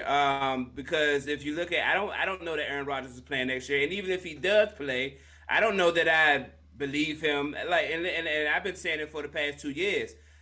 I don't believe Aaron Rodgers no more. Like, at this point, he just out here throwing the ball for stats. That's my opinion. Yeah. So, Brian Flores, don't get me wrong. I give credit where credit is due. He is going to, just like Kevin O'Connell turned around, the offense for the Vikings. Brian Flores is going to have an impact on the defense. Am I worried about it? A little bit, but not really. Not really. And here's why. Because you still got old Kirky out there throwing them passes. So anything is possible when Kirky is throwing those passes out there. So because he hasn't been able to get over that hump. That's a fact. Of that. So that defense, remember, they had a pretty good defense with Mike Zimmer before they got bad. Kirk Cousins was the person that they were still talking about. Right. So as long as Kirky there, that's we're not worried about it. But I do think though, like I said, the defense, if it gets better, and it should get better, because you got a lot of young guys. Yeah. Aiden Hutchinson, all he is going to do is get better on the defensive side of the ball. So they had a lot of young guys, so I think they're going to play better, and then they don't have to score 30 some odd points. Mm-hmm. You don't want that to be. You want to be able to around that 27, 28. Yeah, if you can get 30, great, but you want to be able to hold a team to 17. But think about this though, JB. If your defense does improve and you're able to hold teams to like 17, 20, how much more points would your offense be able to score if you're able to score as much as y'all scoring already now? You know what True, I mean? but some of I believe with the right additions in the offseason / the draft, I mean that is in the offseason, but free agency, should I say, / the draft, y'all have an opportunity to make one of the big jumps. It's always a worst to first, and all that stuff for a team that wasn't in the playoffs that happens to make a deep playoff run. Yeah. You know what I'm saying? For a year. Like, I think y'all got an opportunity to do that, man. Yeah, and you talked about draft picks. We got draft picks too, because the Rams, they sucked this year. They should have sucked even more. They didn't help us out like I really wanted them to, but they got a top 10 pick from that, and then they got the 18th overall pick. Yeah. So you're going to be able to address and get some guys. And I know you were talking about James Bradbury, and I was going to say, Eagles could just move on from him if they think they got themselves a Sauce Gardner. Yeah. So that's my thing. I'm hoping that the Lions can find themselves, something like that. And you got a young dog that's ready, and he see, the change that's going on in Detroit. So stop trying to dismantle my team and worry about building it. I am fishing for a way to piss Trey off, y'all. I just want you to know that with this next question, I'm fishing for a way to piss Trey off. How did Tyler Huntley go to the Super Bowl? Oh, no. The Pro Bowl. Get your money, Snoop. Shots in the dark that Baltimore don't pull off Lamar Jackson. That Lamar Jackson, That he gets traded. That he doesn't get re-signed. Shots in the dark. Any scenario? Do you see any scenario? No. I do. No. Because no. Who? I'm gonna do it again. Who's back there? Yeah. This is not Alex Smith and Pat Mahomes. This is not Drew Bledsoe and Tom Brady. This is not Joe Montana and Steve Young. Like, Tyler Huntley made the Pro Bowl. He made the Pro Bowl. Yeah, and I hope Snoop got his Pro Bowl money too. That's a joke. I hope he got his Pro Bowl. That's a joke, boy. I tell you. Let's talk business. Who's behind there? Let's talk business, and let's talk NFL business. And let's talk business. I probably can get 2, 3 1s and a couple 2s for Lamar, or maybe 2 1s, 2 2s, and a 3, right? Depending on how you spread those out, you give me one of those ones this year. Now I got 2 first-round draft picks. I can go up and get me another quarterback and reset my whole little quarterback room. Right? Yeah, so you're saying we would have a shot at a CJ Stroud, Anthony Richardson, or Bryce Young. Correct. Okay. Correct. Now, if I'm Baltimore, I'm doing the same thing that I recommended that Philly does for Jalen Hurts.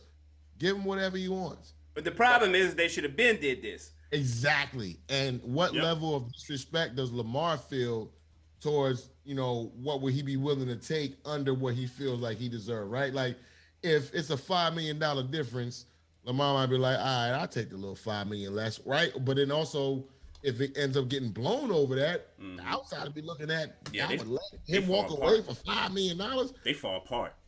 However, like I said, if the Jets came to you with all type of draft capital, get Lamar Jackson, what do? You drop him in on the Jets right now, and these dudes are Super Bowl contenders. You look at that defense, and you look at you know, the young dudes they got on offense, them dudes ball. You know what I'm saying? Brees Hall, he's gonna be coming back healthy. You got Garrett Wilson, Elijah Moore, Corey Davis. Yeah, you got a squad. They got some dudes out there, so like it really all depends. Like I do see a scenario to where he could be gone. I don't know if they franchise him, and I don't know if they do franchise him. Does he sign it? Yeah. They're gonna attempt to tag. They're gonna attempt to. I mean, let's be clear. The obvious solution is that they're gonna attempt to franchise him. That is the obvious solution. So let's be clear. I only want logical speculation here, because the obvious answer is, let's be clear. And I said it to Trey last week, and I'm gonna say it every week that this ever has to come up. If y'all lose Lamar Jackson, this front office is trash. Period. And I don't care what they get for it. You don't let somebody, this dude is top 5 superstar in the game.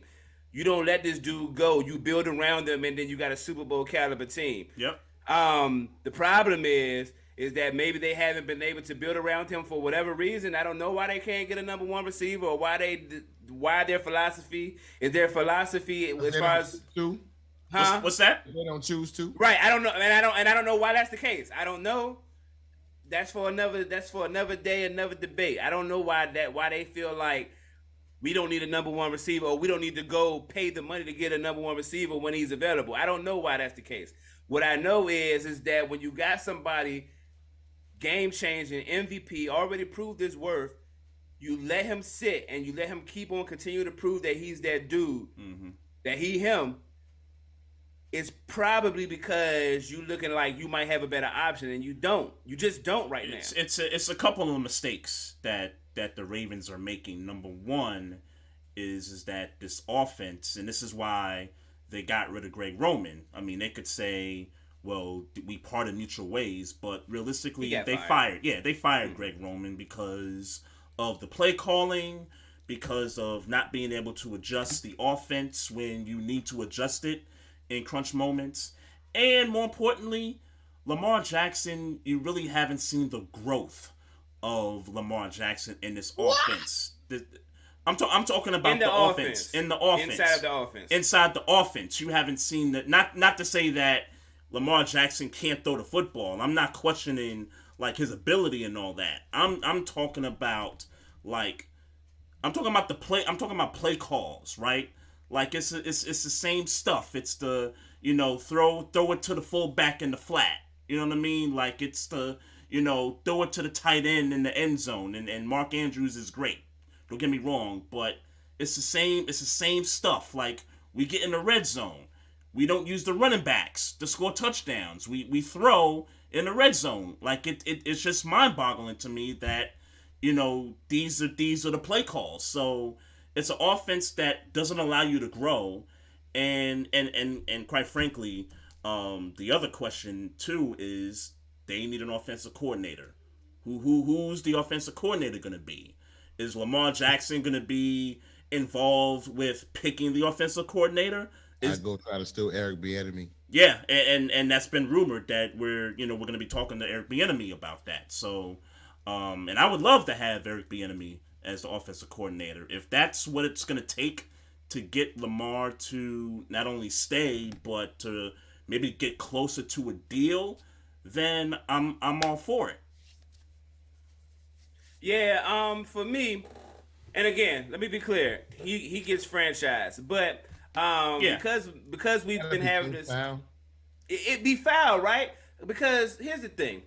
Because y'all disrespected me for 2 years, I'm coming in and saying I want $300 million. I've been saying this all year. I want $300 million. That's what I want. Mm-hmm. And that's fine. And that's fine. Yeah. And you got to give it to me. And you got to give it to me. That's just what it is. Because y'all disrespected me for 2 years, and maybe this is not to the fault of the Ravens. But it's something that was brought to me and Trey's attention talking to the NFL, that NFL chick on Twitter. Shout out to her. Yep. His endorsement game is trash out there in Baltimore.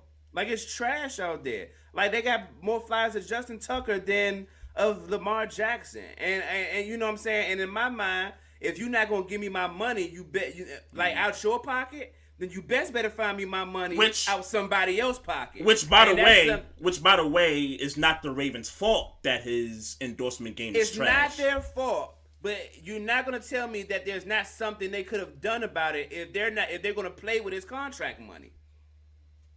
Does that make sense?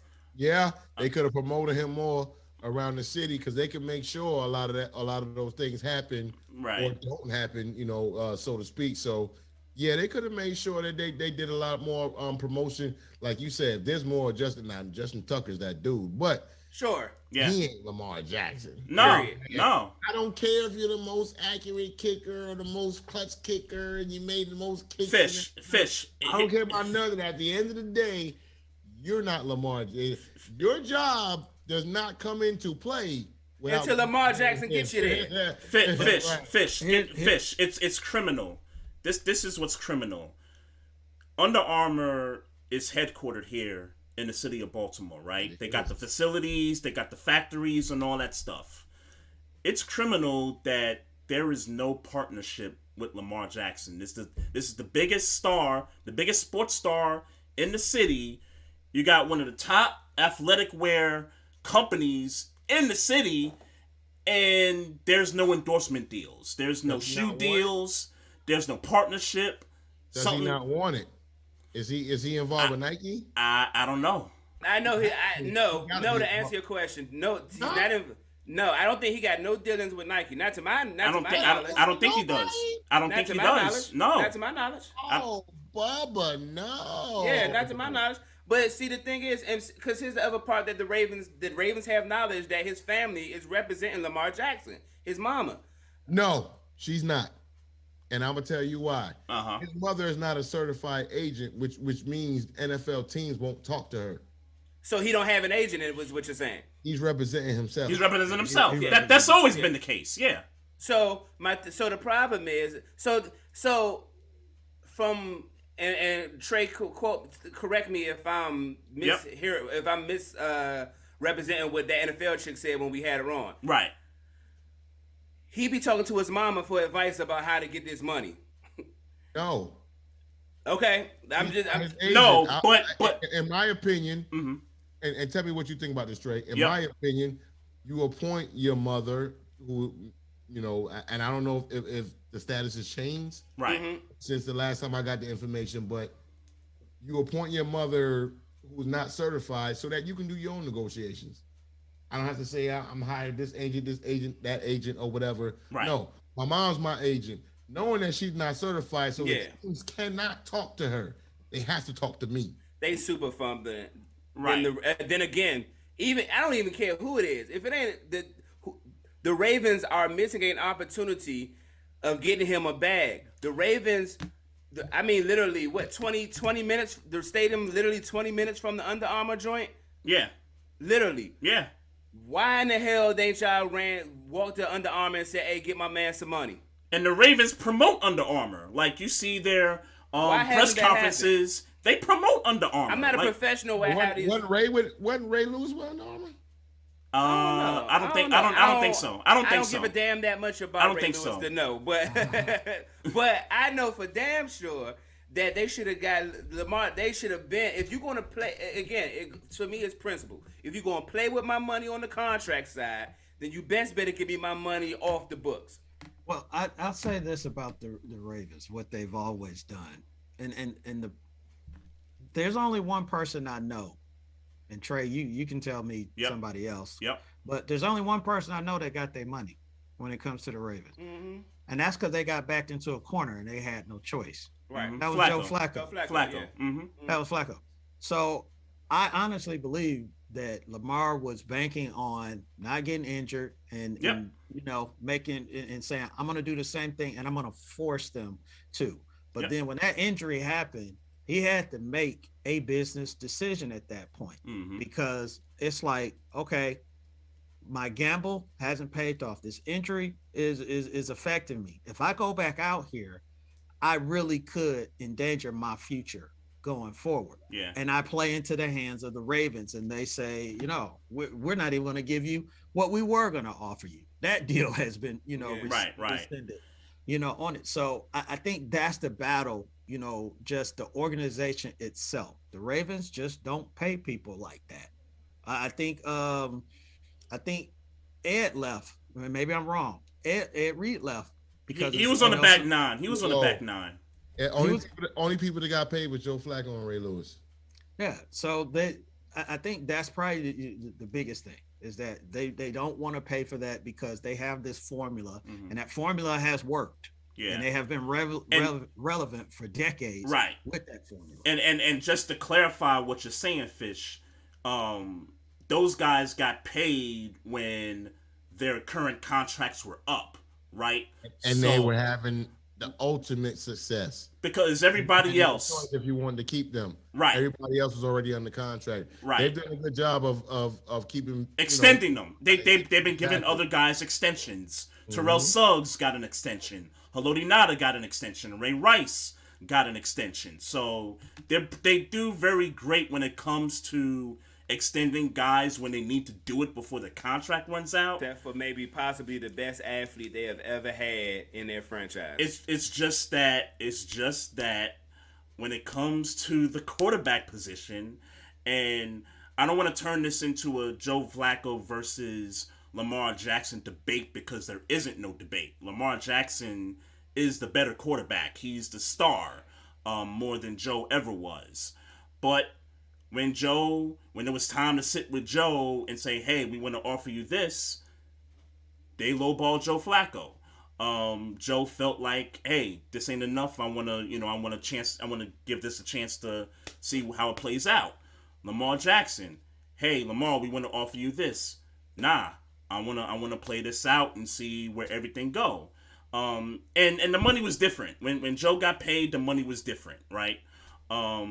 The difference is that Joe took him to the bowl. He won it for him, and they had no choice. I was hoping the same thing was going to happen this past year. Lamar gets him to the bowl, they win it, and then they got no choice but to break the bank for the dude.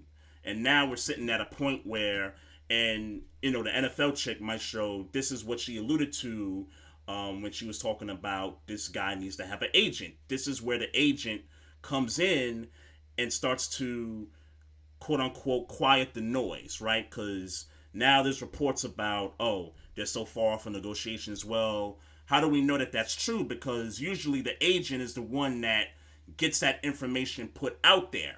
So, what's that? The team's leaking it. Right.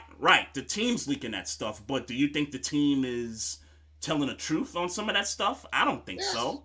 Yes. I think the other thing that's hurting Lamar too, and I give props to him wanting to represent himself. Yeah. I'm not gonna hate on that at all. Mm-hmm. But there's pros and cons to it as well, because just like you were talking about, Trey, I think the con to it is that he doesn't have any representation that's going to reach out. Because if and I'm no agent by any stretch of the imagination, but if I'm an agent, I'm like, look, let me call Atlanta up.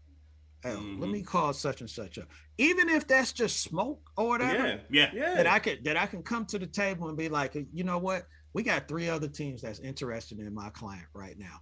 And I just don't see Lamar calling some other team.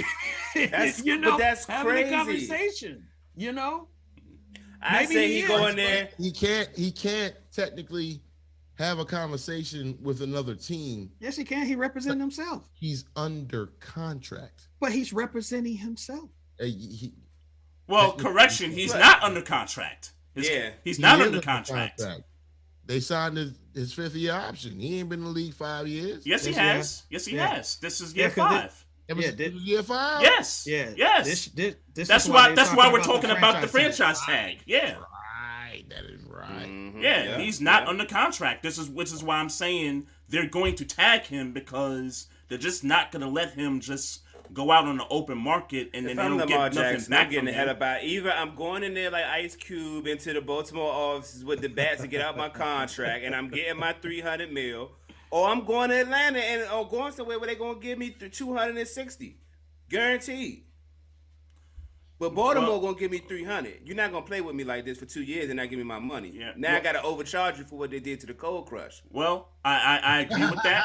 I agree with that. he gotta go in there and demand what he want, and if the Ravens don't comply, then he gonna have to do what he got to do and get that money elsewhere. I mean, that's business. That's just how it works. And y'all would be trash. Nothing with woman. Go ahead. No, let me ask y'all this then. What? It's sitting out a Hell possibility. Hell Yep. yeah. Mm-hmm. Oh, Hell Absolutely. yeah. Absolutely. Hell yeah. The franchise tag is what, 29 million? Nah, I think it's more than that. It's going to go up after these new. right. It's like 30 million. It's like in the 30s. It's going to go up. It's going to go up after these dudes sign their deals in this offseason. Yeah. Remember, the franchise tag is the average of the top 5. Right. Right. You know what I'm saying? Right. It's gonna be like the median or whatever the range or whatever that median range, all that good. All that shit I didn't do in high school. right. Yeah, it was almost 30 last year. Yeah, so it's gonna be 40 something. It's gonna be 40 something. Because you think about Justin Herbert, he's probably gonna get Patrick Mahomes money. Joe Burrow, he's probably gonna get Patrick Mahomes money. So we're looking at 3 dudes making, and you got Aaron Rodgers. We got 3 dudes making 50 something million a year. Yeah. It's gonna go up to about 46 probably. Yeah, we gonna find out. We gonna find out. And then Jalen Hurts still got to get paid. Yeah, we're gonna find out what this front office is made of, because you mentioned Joe Burrow, and for years the narrative in Cincinnati was always that the Bengals were cheap. So they are. Ain't no narrative. Sure. Joe Burrow been to a Super Bowl. Joe Burrow beat Patrick Mahomes already. He's accomplished more than Lamar Jackson. So if Lamar Jackson's asking for this money, imagine what Joe Burrow's going to be asking for. Hey, if the Bengals pay him, it all depends on who gets paid first. Do you think? Okay, let's say you already think, or Maestro thinks that Baltimore's going to franchise Lamar. Yeah. You think that Cincinnati's going to franchise Joe Burrow? Well, not this season, not this off season, but they couldn't do it this season. They couldn't do it this season because he still got years on the contract. But they can get an extension done. They're going to get this deal. Do you think that Los Angeles is not going to pay Justin Herbert? It's gonna happen. Baltimore, man. And part of it because I don't like Baltimore, but the other side is definitely but it's not like they didn't offer him. It's not like they didn't offer him money. Like you're saying, Los Angeles is going to offer Justin Herbert a contract extension. Cincinnati is going to offer Joe Burrow an extension. The Ravens offered Lamar Jackson an extension. How much you want to bet it's going to be more? How much you want to bet it's going to be more money than what they offered Lamar? Oh, it's probably going to be more than that. I don't need to bet that. So why not just offer it? Why stop playing with this black man?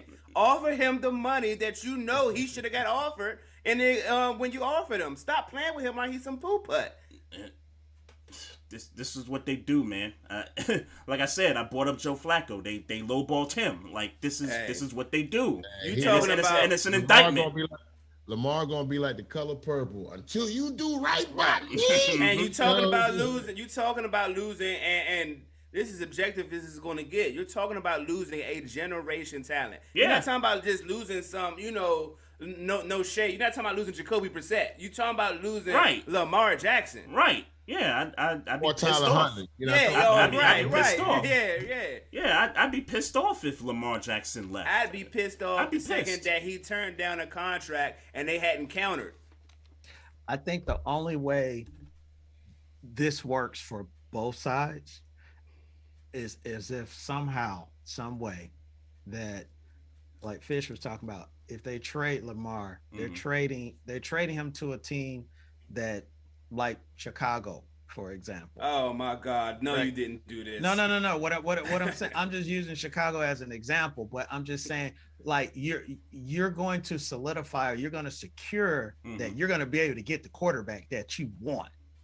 Not like we're gonna get a top, a 5th or a 6th overall pick for Lamar or something like that. Right. And then, some other teams jump ahead of you and they draft a quarterback. Like that's what I'm saying. Like if they trade Lamar, then he's going to Chicago so that they can secure that number 1 pick.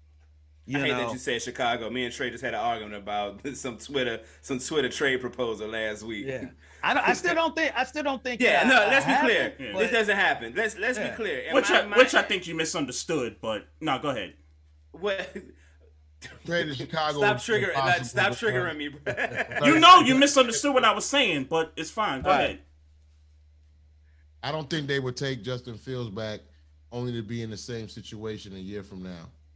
And that's the biggest consolation prize I've ever heard in my life. They got 3 years on Justin Fields if they did that. That's what I thought. Justin Fields has only been in the league 2 years. Yeah. So you got year number 3, which is where he's eligible.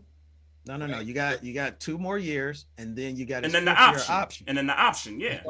You got 3 years. I get all of that, but do you want to find yourself in the same position that you did with Lamar Jackson? You in a worse position. Let's be clear about that. Well, no. Number 1, you in a worse position, but number 2, you still find yourself because of Justin Fields balls out, right? Like after year number 3, right?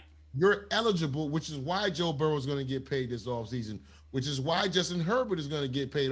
They still got them same 2 years on them plus a franchise. But guess what? They're going to get their money this offseason. Whoa, right. You're right. Because one of them went to the Super Bowl and almost went. Justin Fields ain't been nowhere. They're going to tell him, Justin, go on the center, hike the ball, and throw that thing down the field. And we'll talk to you year 5, young man. Why you want to keep recycling the same thing? No, I'm just saying I'm using Chicago. Justin Fields got more to prove. In that example, he just got way more to prove. Yeah, which is fine. But I'm not. So why would you trade? Why would you make that trade and then feel like, all right, well, we're taking a back step at quarterback? Oh, I wouldn't. No. He just said that as an example. He said an example. As an example, I'm saying if you're going to get a quarterback, then Chicago is where you would want to look because they may trade Justin Fields, they may not. I'm saying Baltimore's like, we want the number 1 overall pick because now we can get the quarterback that we want. If Justin Fields come with it, great. If he doesn't, great. This is about them getting a quarterback that they think that in the draft. That's if we get the number 1 pick or if we get a top pick. If you get the number 1 pick, that's what I'm saying. That's why I said okay. I don't think they're gonna be like, oh, we'll trade Lamar for our top 5 because it's just like those quarterbacks might be gone. Yeah, see, Maestro, I was saying don't that. Do it. You said you wasn't going to bring it up. No, I said you were not going to bring it up. So you're not going to let me talk. You're not going to let me talk. You just said you weren't going to bring it up. You're going to trigger me, and I don't want to be triggered in front of these gentlemen. I'm clarifying what I was trying to say last week was that I was talking Justin Fields under the precedent that we wouldn't have a top pick. We picked number 22. We're not going to get a C.J. Stroud. We're not going to be able to get a Bryce Young or an Anthony Richardson. So that's what I was bringing up the Justin Fields thing because we knew we wasn't going to get a higher draft pick. Right. All I was saying is that was a dumbass tweet. You would have to give up too much. You're too focused on the tweet and not on the actual. Hold on. What you said, you would have to give up too much to get, that number 1 draft pick. It wouldn't. Like It make more sense just to pay Lamar. I'm saying. No. I disagree with that. If number 22, what are you going to give up to go get him?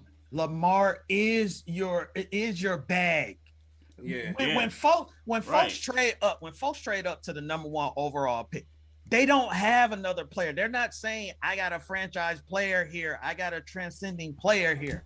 They're like, we need that transcending player. So what I got this draft capital. I'm going to give you this first, next year first, 2 seconds. I'm going to give you a boatload of draft picks. So then, you're mortgaging your future, for the now. Right. But when you have someone, Lamar is 25. Yeah. 25. And he is already solidified himself and proven that he can play in this league because he was an MVP. That is your bag. I'll give you Lamar and a 3rd round draft for pick number 1. For number 1. Yeah. But what I'm saying to Trey is, what I was trying to say to Trey is that yes, speculatively, all that makes sense. But all that would say is, to me, y'all are, so in turn you're saying Lamar Jackson ain't the answer? No. That's not. That's No, I think that's he- where I the think he disconnect is. That's Okay, where please that's where the explain it to me. disconnect is, because let's be clear, the Ravens aren't going to decide to trade Lamar Jackson because they think that there's somebody out there that's better than Lamar Jackson. They're deciding to trade Lamar Jackson because they can't come up with the money, or they just have a bad relationship and it just kind of went sour and it just went south and they just have to move on. They're not trading him because they think there's a better option. All I'm saying is that if they come to that decision, then I need a replacement at quarterback. As me as a fan looking at it from the outside, I need a replacement at the quarterback spot. And if I can't get any of those top picks to get a CJ Stroud or a Bryce Young, if you're telling me that you're in a 3-team trade with Chicago and Justin Fields is dangling out there, I would rather him be the replacement if they decide to go get him. Okay, so let me attack this again. Yeah. You really believe, and if you believe it, then cool. Then I apologize for telling you the tweet was dumb. You think they don't got the money to pay Lamar Jackson? I don't think. No, I don't think. What? What? Can I answer the sorry. question? Sure, you absolutely can. God, I think they do. I think they do. But it's not as easy as it. Here we have money here. They're gonna have to restructure contracts. They're gonna have to cut some guys that maybe they wanted. Whose problem is that? Huh? Whose problem is that? I didn't say it was anybody else's problem. So, okay, I'm just saying that's what they have to do. It's not as simple as here's the money, let's, we're gonna keep the rest of the team intact. It's not Again. It's not that simple. They just paid Roquan Smith. I don't know how much that is gonna affect them to pay Lamar Jackson or not. I don't know. What I'll say to you is that to me, Mm-hmm. it's still a dumbass tweet because let me say this. Or say it's a dumb trade idea. Let's leave it at that. Say it's a dumb trade idea. Well, the tweet is the trade idea, so it's a dumbass tweet too. I read a tweet that had a trade proposal on it. You're focusing too much on a tweet and not actual information. There's a tweet. No. I think you're taking my emphasis on tweet for content as me not me being aware of the issue. The trade proposal is on the tweet. That's why I'm saying the tweet is dumb. So the trade proposal was also dumb, but you read it from a tweet. That's why I'm saying the tweet. Okay. To rebut to it is that if we both believe that they have money to sign Lamar Jackson, irregardless of Roquan Smith, if we feel that way, Mm-hmm. and that don't mean we're right. Let's be clear. That Right, don't mean and I also said that maybe the relationship is going sour. I mean, you got to take that into account also. Maybe Lamar feels like, yo, y'all should have paid me, and now I'm hurt, and y'all ain't doing enough around me to make this thing go. Lamar might not believe that they're going to make the necessary moves to get the offense better for next season. So he in his mind might be thinking, yo, I might want to get up out of here because I don't know that they're going to put the right pieces around me for me to be successful. You know how you repair relationships? Pay them their goddamn money. Sure.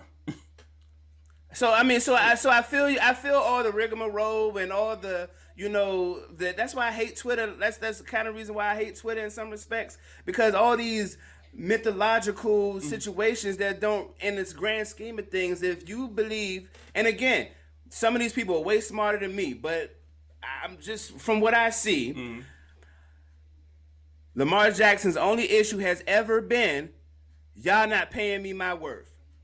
Y'all should have locked this up. I feel like I'm being disrespected. He has yet to be an argument about who's their number one receiver, because as far as I'm concerned, this offense functions pretty well with Mark Andrews in the running game. Let's be clear. Yeah. It's not like this team don't have what it takes to compete in the AFC. They've been doing it. Right. So he's saying, I am the reason why y'all are competitive. Pay me as such. Right. And they are taking so long to do that is at this point becoming disrespectful because now I'm getting injured. Right. Competing and being in the reason that y'all are competitive. In the pocket. Yeah. So now I'm getting injured and y'all haven't paid me. Mm-hmm. And y'all still not going to pay me? Give me my damn money. Yeah, I hate to be like, it's really that simple. And so all these people like the what ifs and maybes and all those things. Yeah. Pay them and then none of this shit matters. Do you think, and this, I want to know what you think. Do you think, and I disagree with the notion that they're looking at how the last 2 years ended. He got injured last year.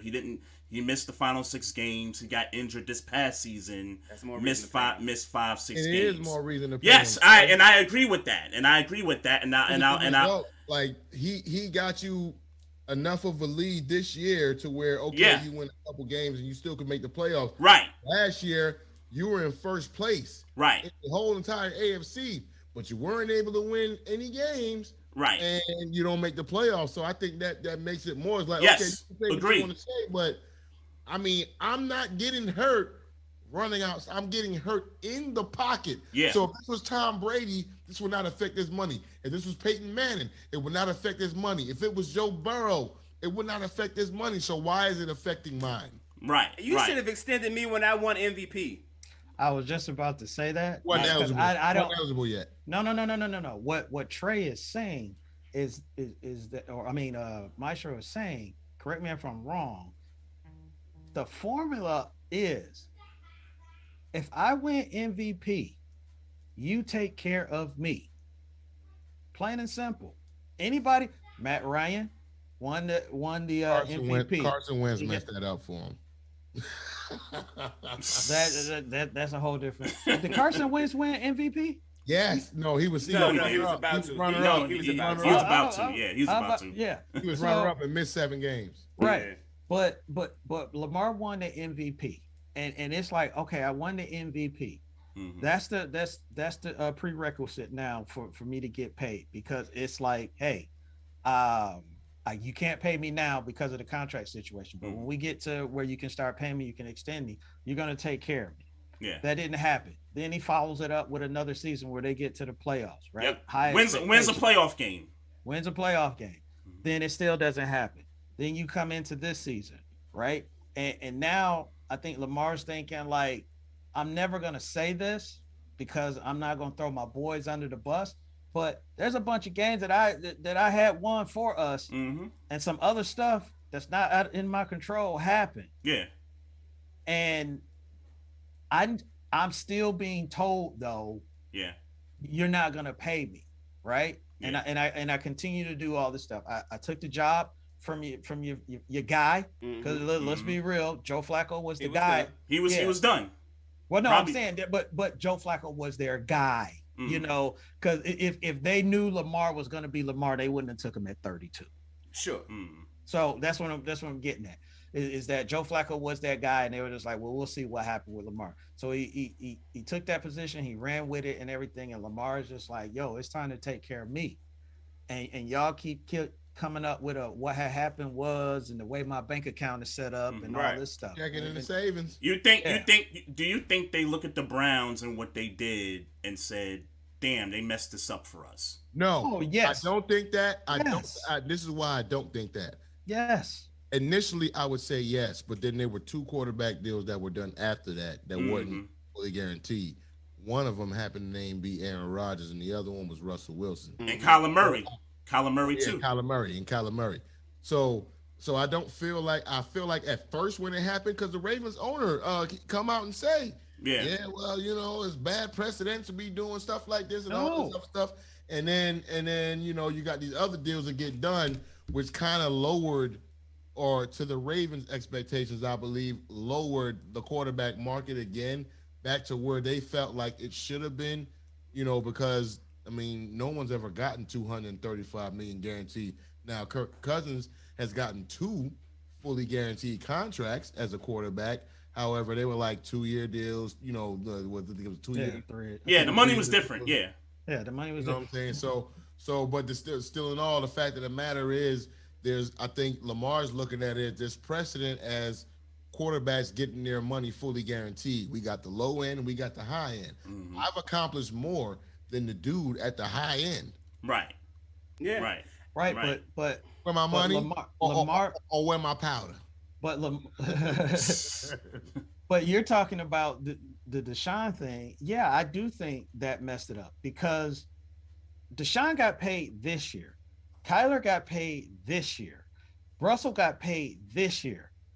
Lamar's been trying to get his money last year and the year before. It's like it's like I keep doing this and I come and ask you for money. You tell me no. And the dude, I'm sorry, but a dude with a bunch of baggage right now in court getting his money. Guaranteed. And they knew he was going to miss 11 games. They knew he was going to miss 11 games. And he still got the bag. Let's keep it a buck. He had already gotten paid. Who? Deshaun. No, he didn't. Deshaun got paid from Houston after they traded DeAndre Hopkins. No. And then he went and got paid again. This year. Yes, that's what I'm saying. Right. And you're missing. You're missing. No. I'm agreeing with you. I'm just tacking on to it. Yeah. I'm about to say, y'all saying the same thing. Y'all saying yeah.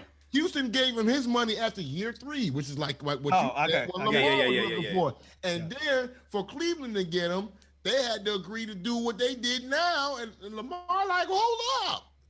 Yeah. What we doing here? Mm-hmm. Right. And y'all didn't even make the team around him better. If you're not going to pay me, at least make the damn team better. The damn team ain't no better. AJ Brown and see like, come on. Or Stephon Diggs and see if he doesn't make the same quote unquote. Give me a St. Brown. God damn, give me. I know, right? Somebody. Free St. Brown. Progressions as Josh Allen or Jalen Hurts. Yeah, bro. And he's already won an MVP without any one of these dudes. Yeah. It's nasty behavior, man. Let the league get touchdown passes. Come on now. It's nasty behavior, man. Yeah. Hey. This has been compelling, fellas. It's been very compelling. You gotta do this more often, man. Yeah, man. Absolutely. In the offs, I was just thinking in my mind. This has been a first time in a while where I realized that our little time limit was almost up, and I was really having a compelling conversation. So when there's no news going on, we need to come back and have compelling conversations about sports and shit when it ain't no like super headline attached to it. I got a lot of conversation. I got topics that I want to talk about. I won't talk about them now. I got questions though. I'm with it. We with it. Yeah. He always down. He always down. Yeah, no doubt. He one of them. JB like old boy from The Wire. He was down for anything at any time. He just like, you know what I'm saying? He was down for whatever. Oh yeah. Hey brother, that's your business, man. Hey, go ahead. Go ahead. My bad. I mean Pelly, the man Mark. No, I know what you're talking about. He played Weebay in The Wire. Yeah. Go ahead and plug. Where can we find y'all show, man? Plug y'all social medias and stuff real quick, man. Go ahead, JB. Oh, for me, as you talked about, the Wait a Minute Show, go to the waitaminuteshow.com. That's on Saturdays. That podcast does it on YouTube. So real easy for us. Me and Fish is on YouTube as well. Just got to go at Wrap It Up Sports. You'll find us there as well. We're on Sundays, 10 a.m. And he's getting on my nerves and all that stuff. But all of my stuff on the waitaminuteshow.com. You can follow me on Twitter, Facebook. You just click on the icon there, and then you can catch up with your boy. Actually, and I keep saying this, Instagram. I'm on Instagram. It's Joloni4. Joloni, Joloni, and the number 4. You can follow me on Instagram and see all the crazy stuff that I be doing. I probably got in trouble with my wife this week for the stuff that I've been posting. Yeah, but yeah. That's where I'm at. All right. Where they can find you at, Fish? I mean, I guess you can find me at Facebook, John Fisher, JONFISHER. Instagram, Microwave 1981, I believe. I'm just getting into the swing of these things now too. Yep. Back into the swing of things. You can find me, of course, at Wrap It Up Sports on YouTube. I'll be with the fellas on there. Cooking with the Microwave will be doing a YouTube page. We got ideas we're doing for the show and all that stuff. We'll be doing that at some point in time between now and next football season, probably before the football season. But we'll be doing all that stuff, man. And listen, Wrap It Up Sports is what is the hottest thing right now we got going on. Yes, sir. Yes, sir. Like, subscribe, hit the bell so you get all our alerts. We put out shorts for those of you who just want to catch little clips and can't catch the whole show. And for those of you who want to catch the whole show, we got everything. We got shorts and clips so you can watch your favorite little moments from the show. And you can catch me and Joloni rumbling and now you see how me and him get into it. When him and Big Mo get into it, it's a little bit different too. You know what I'm saying? Like hey. I'm telling you, don't let Joloni fool you with that. I'm just, I didn't catch me. Nah. That dude right there, cutthroat. You didn't tell him the last place they could find you. Where's that? Oh, he set me up. At the link, parking lot with Gilly and Wallow. Yeah.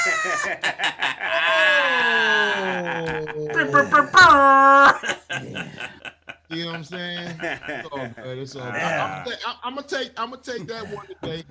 I'm gonna take that one today, but maybe y'all won't. You know what I'm saying? Y'all was just looking to hold Aaron Rodgers out the playoffs. Y'all ain't had nothing to play for the last game. You hold on. Y'all was watching. Matter of fact, I think y'all probably had a couple players in attendance watching us. You know what I'm saying? Even though we took that. Y'all was and y'all was Have watching. Y'all been to the Super Bowl in your lifetime? Wait a minute. Have y'all been to the Super Bowl in your lifetime? I'm gonna answer this. Yes, you're right. You're right. I was watching the Super Bowl, just like your team was watching the Super Bowl. Sky Moore and Kadarius Toney running into the end zone. Yeah. They were. Your team playing the Super Bowl? Hey man, have you seen your team win the Super Bowl? It is. You know what? And now I'm about to say something real disrespectful. I'm about to say something. It better be a mic dropper. It better be a mic dropper. I'm about to say. It better be a mic dropper. You sounding like a Cowboy fan right now. Oh, like a Cowboy. Oh. When the last time you been to the Super Bowl? It ain't been 25, 30, 28 years since my team have been up in there. Dang, you proving my point. We have played twice in 5 years. We won one. We lost the other one. It's all good. The better team won last night. But guess what? I'm not gonna let no Lion fan. You're proving my point. You're proving my point, Jerry. You're proving my point. Yeah, you're proving my point because you sounding like the offspring of Jerry Jones right now. So, oh man, hey, look, I'm gonna let y'all have that. I'm gonna let y'all have that one. I'm gonna let y'all have that one. I'm gonna let y'all have it. Tune in Sunday if you want to see more of that. Right. Hey, God bless. Hey, y'all be safe out here, man. Appreciate y'all. We gonna link up. Appreciate y'all, man. Hey, y'all, be safe. Love y'all boys, man. All day. Respect. One love, y'all. More often, yeah, we gonna line it up. I'm in the A in April. I'm hollering at you. Yeah. All right. Hit us up. No doubt. No doubt. All right, man. All right, y'all. All right. All right. Peace. Yeah.